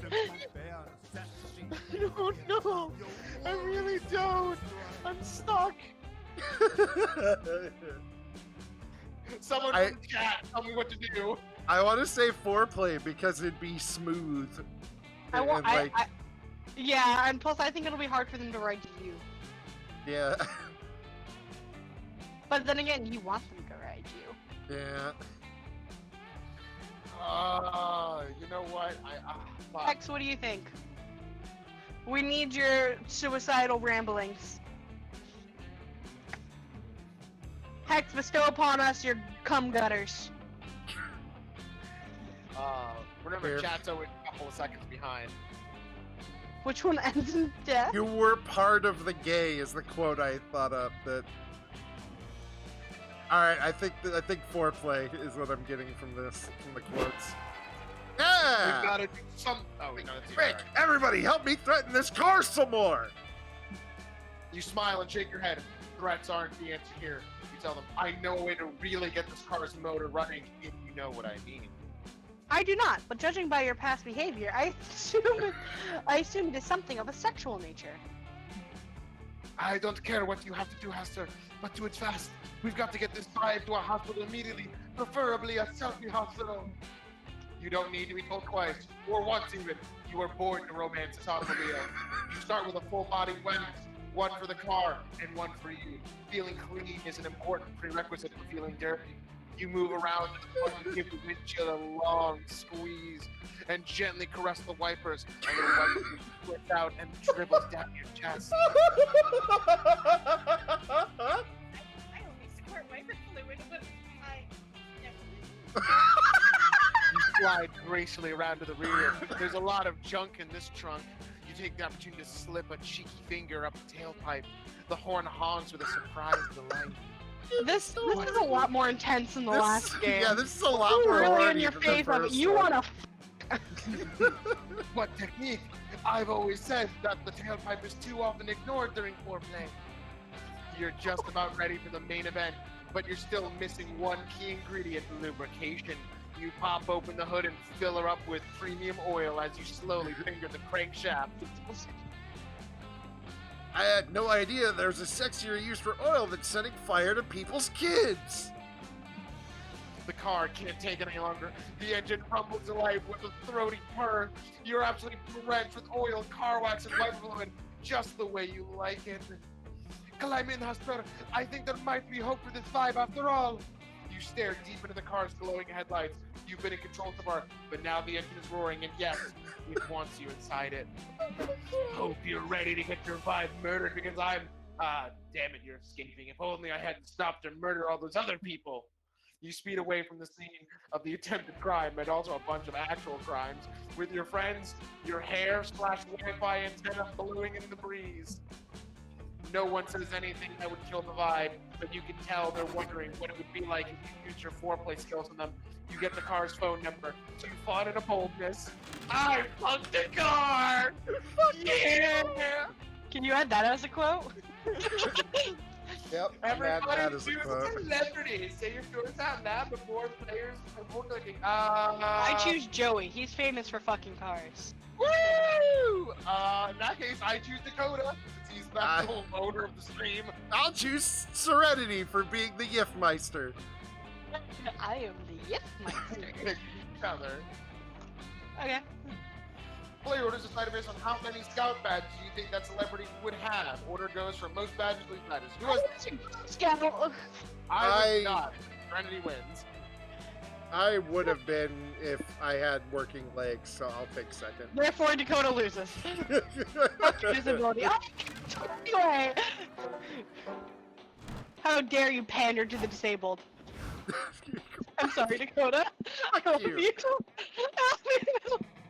Fuck you. What does the camp dome give you? Boldness? I think that was just what. What gives you charm? Fuck, I don't remember. This gives you fun. This gives you smarts. This gives you creativity. What is the no? The manner gives you boldness. Oh, so yeah, So that must be charm. While you're in the throes of battle at Camp Dome, one of your teammates suddenly gets shot by 3 swift arrows. While slowly dying, he asks you to take this 2 charm he had hanging around his neck in a silver locket. It's a family heirloom. He wants you to take it to his father and tell him his son died in battle. While crying, you promise to do so. You'll honor his death.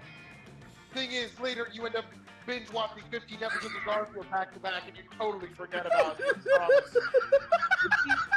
Later, you're helping Joy test out some of her latest potions. You got a mysterious vial of green bubbling elixir and wait to feel its effects. Oh no, the effect was horny. Did it work, Aurelia? Did you fucking look horny? Horny. Why is our sense of humor just like from this game? Like, Add did we quote. make this game? Get it? All roads lead to horny. Joy leans in super close, checking your pupils for dilation. You shake your head, the potion didn't work. You're still super horny. Either that or you're just in love with Joy. This stream is killing Hex. That's okay, you can't make Aurelia any less horny. That's her entire character. Whatever. That potion is effective about 40% of the time. Plus, I might actually miss your rampant horniness if you were cured. I guess you're growing on me. Oh, by the way, you should come to my show tonight. Remember my screamo band, Ventagram? I'm the lead singer. Damien and Dahlia are backup. Well, we'll get a gig. We got a gig. We're playing at Shit Church. You know that super shitty bar that they built in an abandoned church? Shit Church. I'd go there. A lot of people confuse Shit Church with the other nearby church bar, Chapel. Shit Church has way more ghosts, and the drinks are half price after 11. You should come tonight, although one of these potions I gave you has a weird side effect that makes you turn into a literal bull, so if you're busy, I get it. Holy shit, Joy just invited you to her show. That's basically a date. This is your chance to show her how serious you are about having sex with her by being Ventagram's #1 fan. It's like that one band that throws like golden condoms into the audience. Ventagram is pretty popular though. Chances are there'll be tons of horny fans at the show. You'll have to distinguish yourself from the crowd to get Joy to notice you. That night, you show up to Shit Church. It's fucking terrifying. The whole bar is filled with ghosts, screamo fans, and Catholic priests. Hey Joey, how come in real life it smells bad? I don't know. Can you go check that something's not like on the stove? Did you leave the fryer plugged in? I Are don't you think so. making Hold on. Could you check real quick? Yeah. Hold on. Life pause. Thing smells weird. So is your ramen okay? Yeah, something Oh, smells there like was it's something. burning. There was something on the burner. Apparently. Don't worry. After Heck, this, we're we'll gonna make live you your dinner. dream. We're gonna die. Hey Dakota, can I be a mod? I want to join the cool kids. You want what? Can I be a mod? I want to join the cool kids. Huh? Yeah, sure. So everyone but me gets to die. Yeah. That's the goal. Fuck you, Hex. We love you. Please don't die. Hex, you have to live. Who's gonna tell our story if we all die? So yeah, it's fucking terrifying. This Catholic priest shit. You can't tell if everyone is speaking in tongues or if they're just really drunk. Also, there are no bathrooms, just wormholes to hell that people are pissing directly into. Ooh, when you're in hell and you get that golden shower. Ooh, ooh. Yep, this bar is definitely the most terrifying single location you've ever been in. It's the perfect place for a streamer show. And look, there's Ventagram! Looks like you showed up, Aurelia. I'm happy that you're here, but and that I didn't accidentally turn you into a bull. You would have been a cute bull, though. Aurelia! Guard your eyes, because Ventagram is about to rip them out with sound! Ventagram shreds! Joey, you gotta be the muscle Yep, lady. I'll be Blue Lady. Indeed! We're gonna wage war on your body with sound! Come on, Damien, let's beat the shit out of each other to warm up! Thanks for coming, Aurelia. We're about to go on, so I should change into my outfit. If you're an extra enthusiastic fan, you can help me take it off after the show. Good lord, things are getting horny. God, you're in love with this hot feminist witch, and Ventagram's about to start. What's your strategy for being the most awesome fan of all time? This is the most important choice. Any fan can clap and cheer. You celebrate Ventagram's greatness by performing a blood pagan ritual in their honor. An average fan will wear a t-shirt with the band's name on it, but you're no average fan. You'll wear a t-shirt with the band's members' Okay, social this one security seems much numbers. more obvious. What? You know exactly what to do. A pagan sacrifice ritual to ensure that the gig goes well and prove you're the greatest fan ever. Just one problem. Who should you sacrifice? You see a little elderly nun standing quietly in the corner of the bar. You approach her and ask her who she would sacrifice in a bloody pagan ritual. What a conundrum. I suppose you could sacrifice me, dearie. Usually I stay here to bake cookies for all the nice young people that do their music concerts here. And I'm the only sober enough to call an ambulance when someone gets stabbed. But if you're truly in need, please go right ahead and sacrifice my life. Can I just sacrifice Hex? Excellent. Score! This dumb nun is ready to die. Just to, what, be nice, help you score a date? What a moron! You start preparing the ritual right away. A little later, the lights go down and spotlight illuminates Joy in the middle of the stage. She looks confident, powerful, and hot. Apparently being in a band is sexy. Who knew?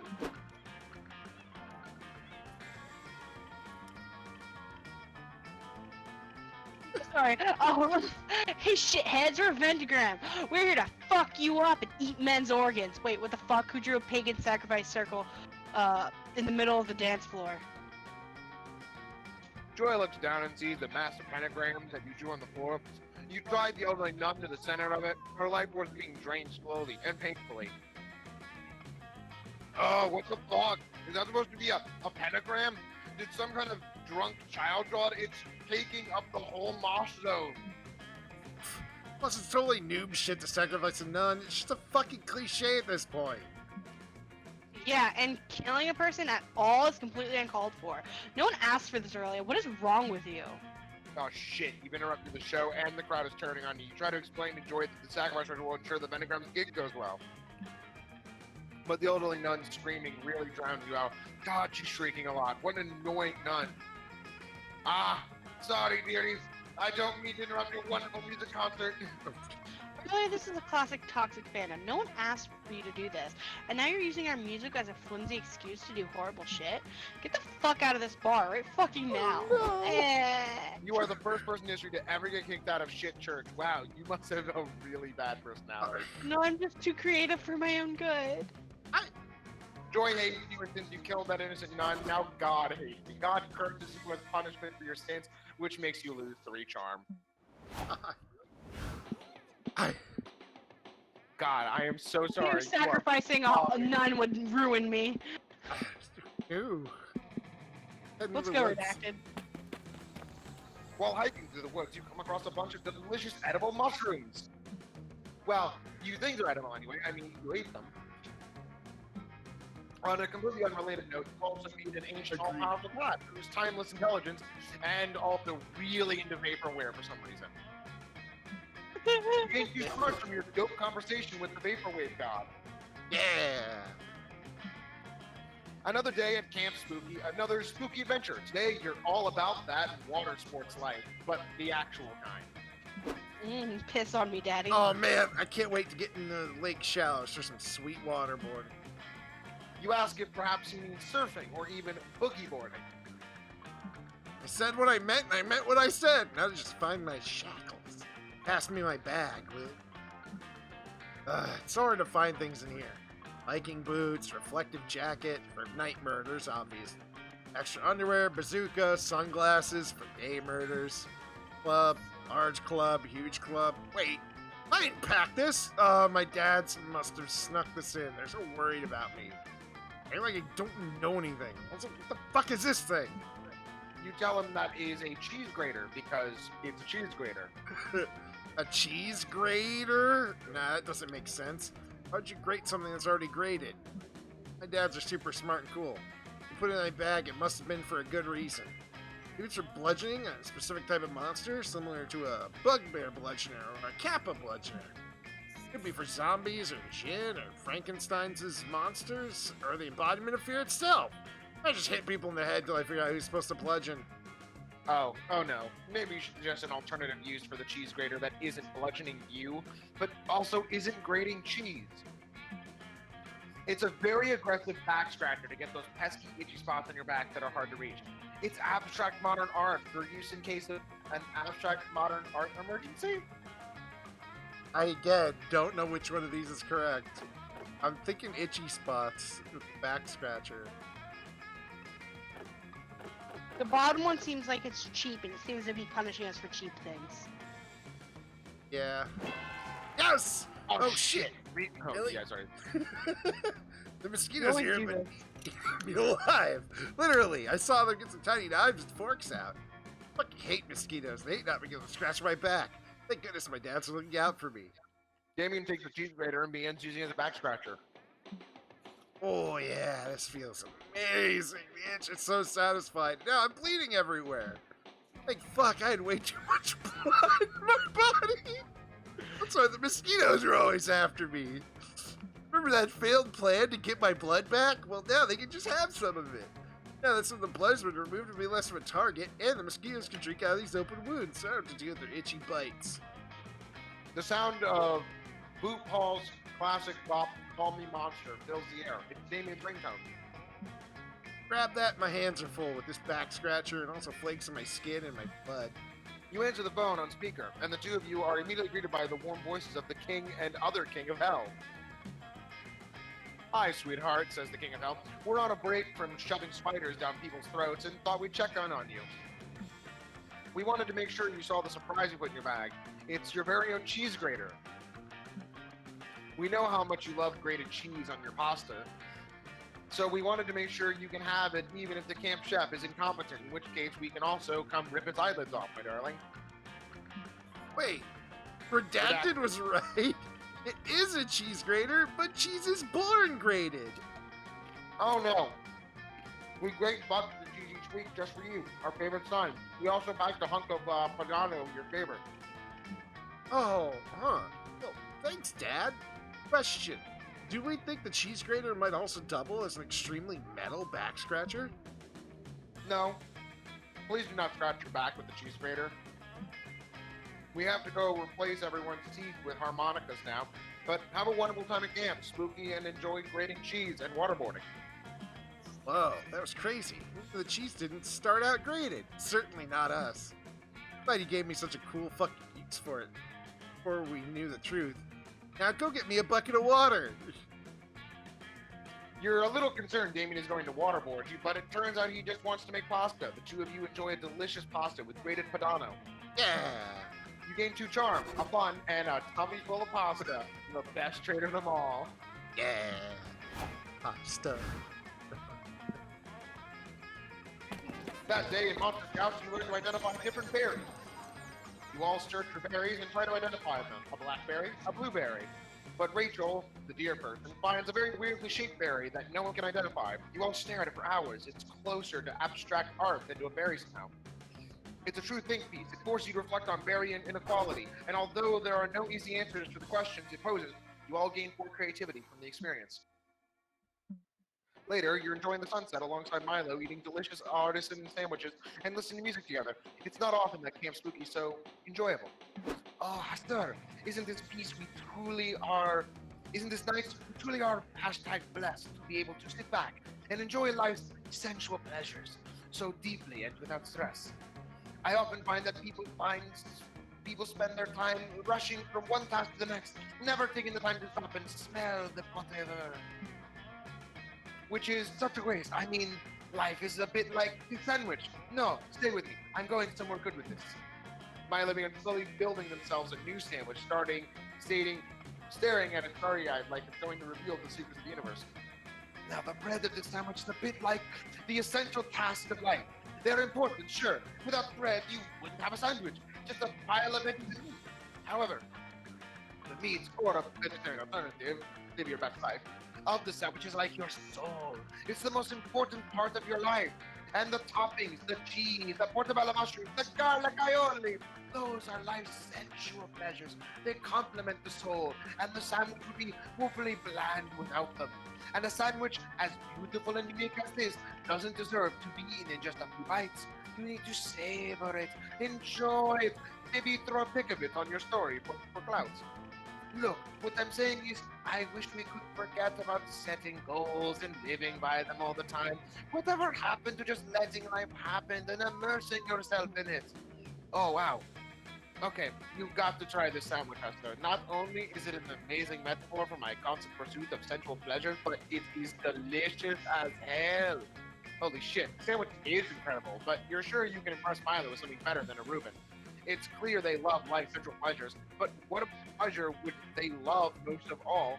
Mindful meditation, curating the cheese plate of the soul, eating ass. God damn it! Something as simple as eating ass.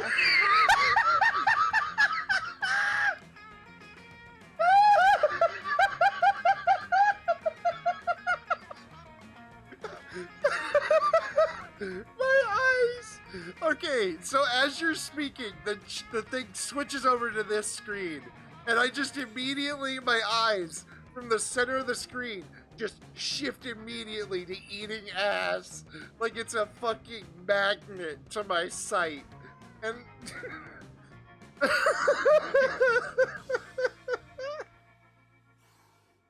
I'm genuinely not sure what to do.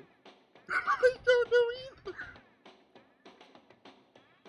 This is one of those games where this is an actual hard choice.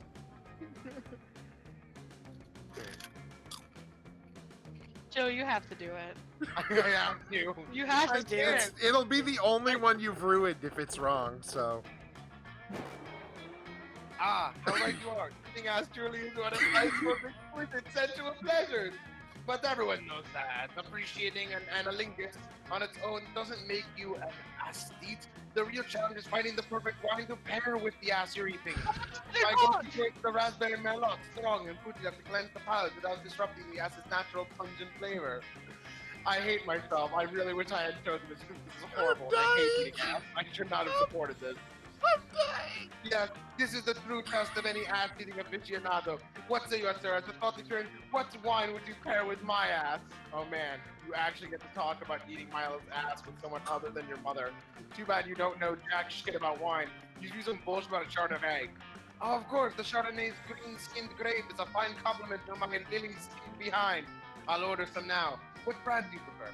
Who gives a damn? You click on the wine with the massive delivery, and though the magic goes on Prime, Milo is holding the package before you can say, fuck Jeff Bezos.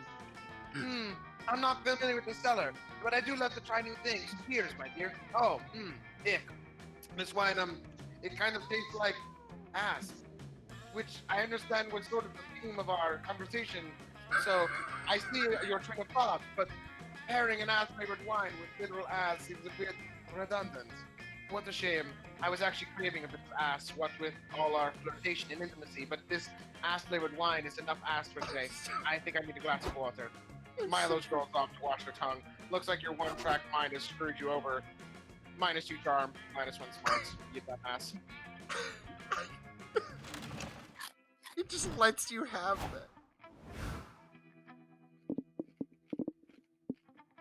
You just switch.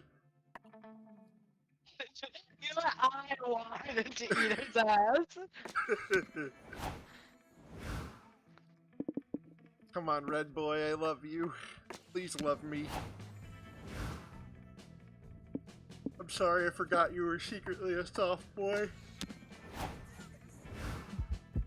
You finally gather the courage and ask your beloved to watch the meteor shower with you. Must be a summer fling, huh? That's so nice of you, but whoa, did you hear that? I hear a strange noise. I think it was some evil lurking somewhere and plotting to destroy the world. I'd love to give you an answer, but duty calls. You got rejected by your summer crush. So what? You will accomplish great things in life that will make this failure pale in comparison. Well, you actually don't accomplish anything remarkable. Because of this 71 years from today, when you die, they are at a loss for what to put in your gravestone. They settled for Aurelia, lived a meth life, owned a broom, got rejected at summer camp. Rest in peace. Goodbye. I know I'm Finally got the fucked. courage and ask your beloved to watch the meteor shower with you. That'll be my summer fling? No way! I'm Prince of the Eighth Circle of Hell, right? That means I gotta follow a ridiculous number of royal customs. I guess one of those customs is the prince should never ever date someone who's lame and ugly. A royal, am I right? How horrible. You cope by impulse buying a parrot off Craigslist. You name your parrot dad and try to teach it to say, I love you, redacted. So you can hear the phrase for once in your life. At least However, Joey the parrot only ever seems to want to say, someone cut the brake lines, Trevor. Stupid fucking parrot. At least Joey gets to eat ass. Finally gather the courage and ask your beloved to the meteor shower with you. A summer fling between you and me, you say? You know, as you may have guessed from my interest in wine and cheese tasting, I do prefer to sample delectable things before I commit to them. So if you don't mind, darling, perhaps I could get a small taste of you. Milo kisses you on the cheek. It's simple, yet it makes your soul tremble in the strangest and sweetest of ways. Ah, yes, that is perfect. It's settled. I would love to be your summer fling, Hester. The last days of camp was fabulous. Milo showed you how to crush up wild blackberries to make an incredible blackberry wine. Later, you got drunk together and things got deep. You talked about life, your dreams, and the meaning of existence. Milo said, can you keep a secret, Hester? Being a messenger of death, I think I figured out the true meaning of life. And they told you what it was, but you were so drunk that you immediately forgot what they said. Oh well. God damn it. I kind of want to play again. I want to cook dinner, but Yeah, let's go make dinner. We'll just play again for funsies after this. hold on. Gotta do the Before we knew it, those weeks were gone. It felt like a hot minute, and it felt like an entire lifetime. That night, as we saw summer coming to an end, we all wondered what would come next for us. It felt like the end of something big. Little we know, life still had many wonders and misadventures in store for us. Now I'm older, and I can see it, how those years became the foundation of the mythology of our lives. Broken hearts turned tragedy, sung for centuries. Wild nights became epic, treasured forever. Every kiss and every laugh is now a constellation we'll always find while gazing into that starry night, no matter how many years go by. Even today, I can still close my eyes and I'm there on that last summer night, feeling like I was just staring, starting to live life.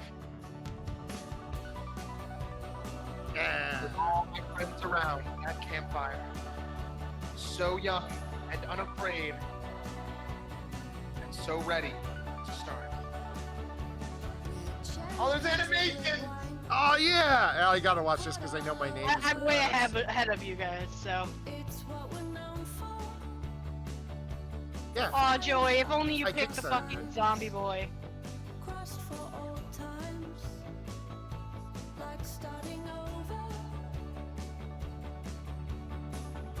Yeah. Oh, That's cute.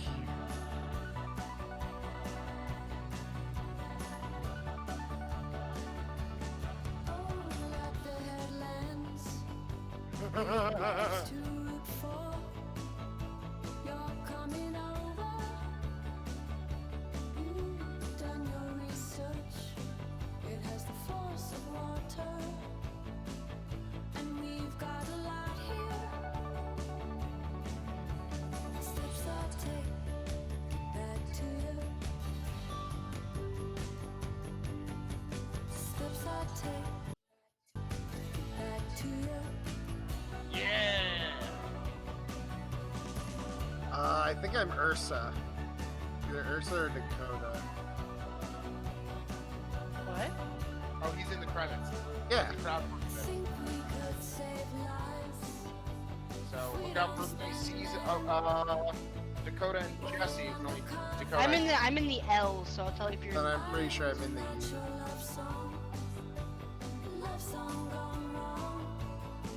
Oh, I'm in crowd designers. Is that where you'd be? Yeah, Yeah. I'm pretty sure. So when it gets to the U in crowd designers, see if you find him.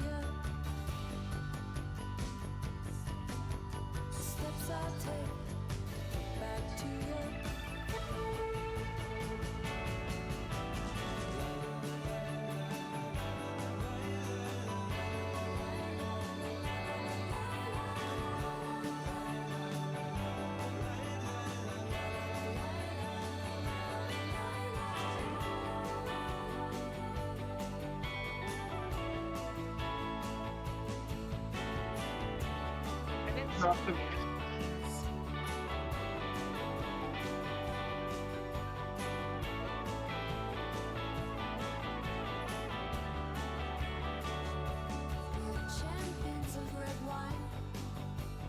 Oh, shit, maybe I'm wrong. Maybe I forget what I did. I know I'm in here.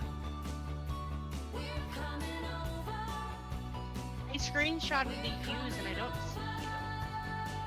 Here, I'll Maybe check you my want- map.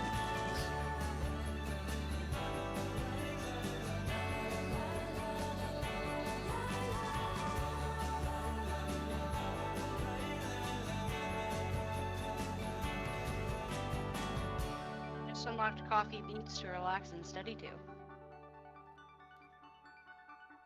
Hang on.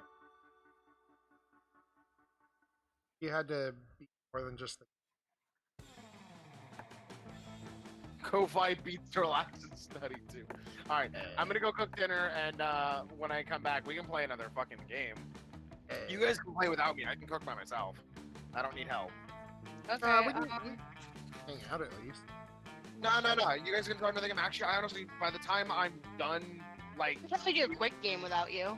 I just do a short game. I just gotta throw stuff in the oven and do a little bit of prep work. It's honestly not gonna take long. By the time I'm done, you guys will probably be done or almost done with the short game. All right, let me stop the stream because my headphones are starting to get headache. Okay. Thanks for watching, Bye, Hex, and Christine. everybody else here. Bye, Hex. Bye, everyone Thank- else. Bye. Don't kill Thank- yourself, Hex. Yeah, we need you.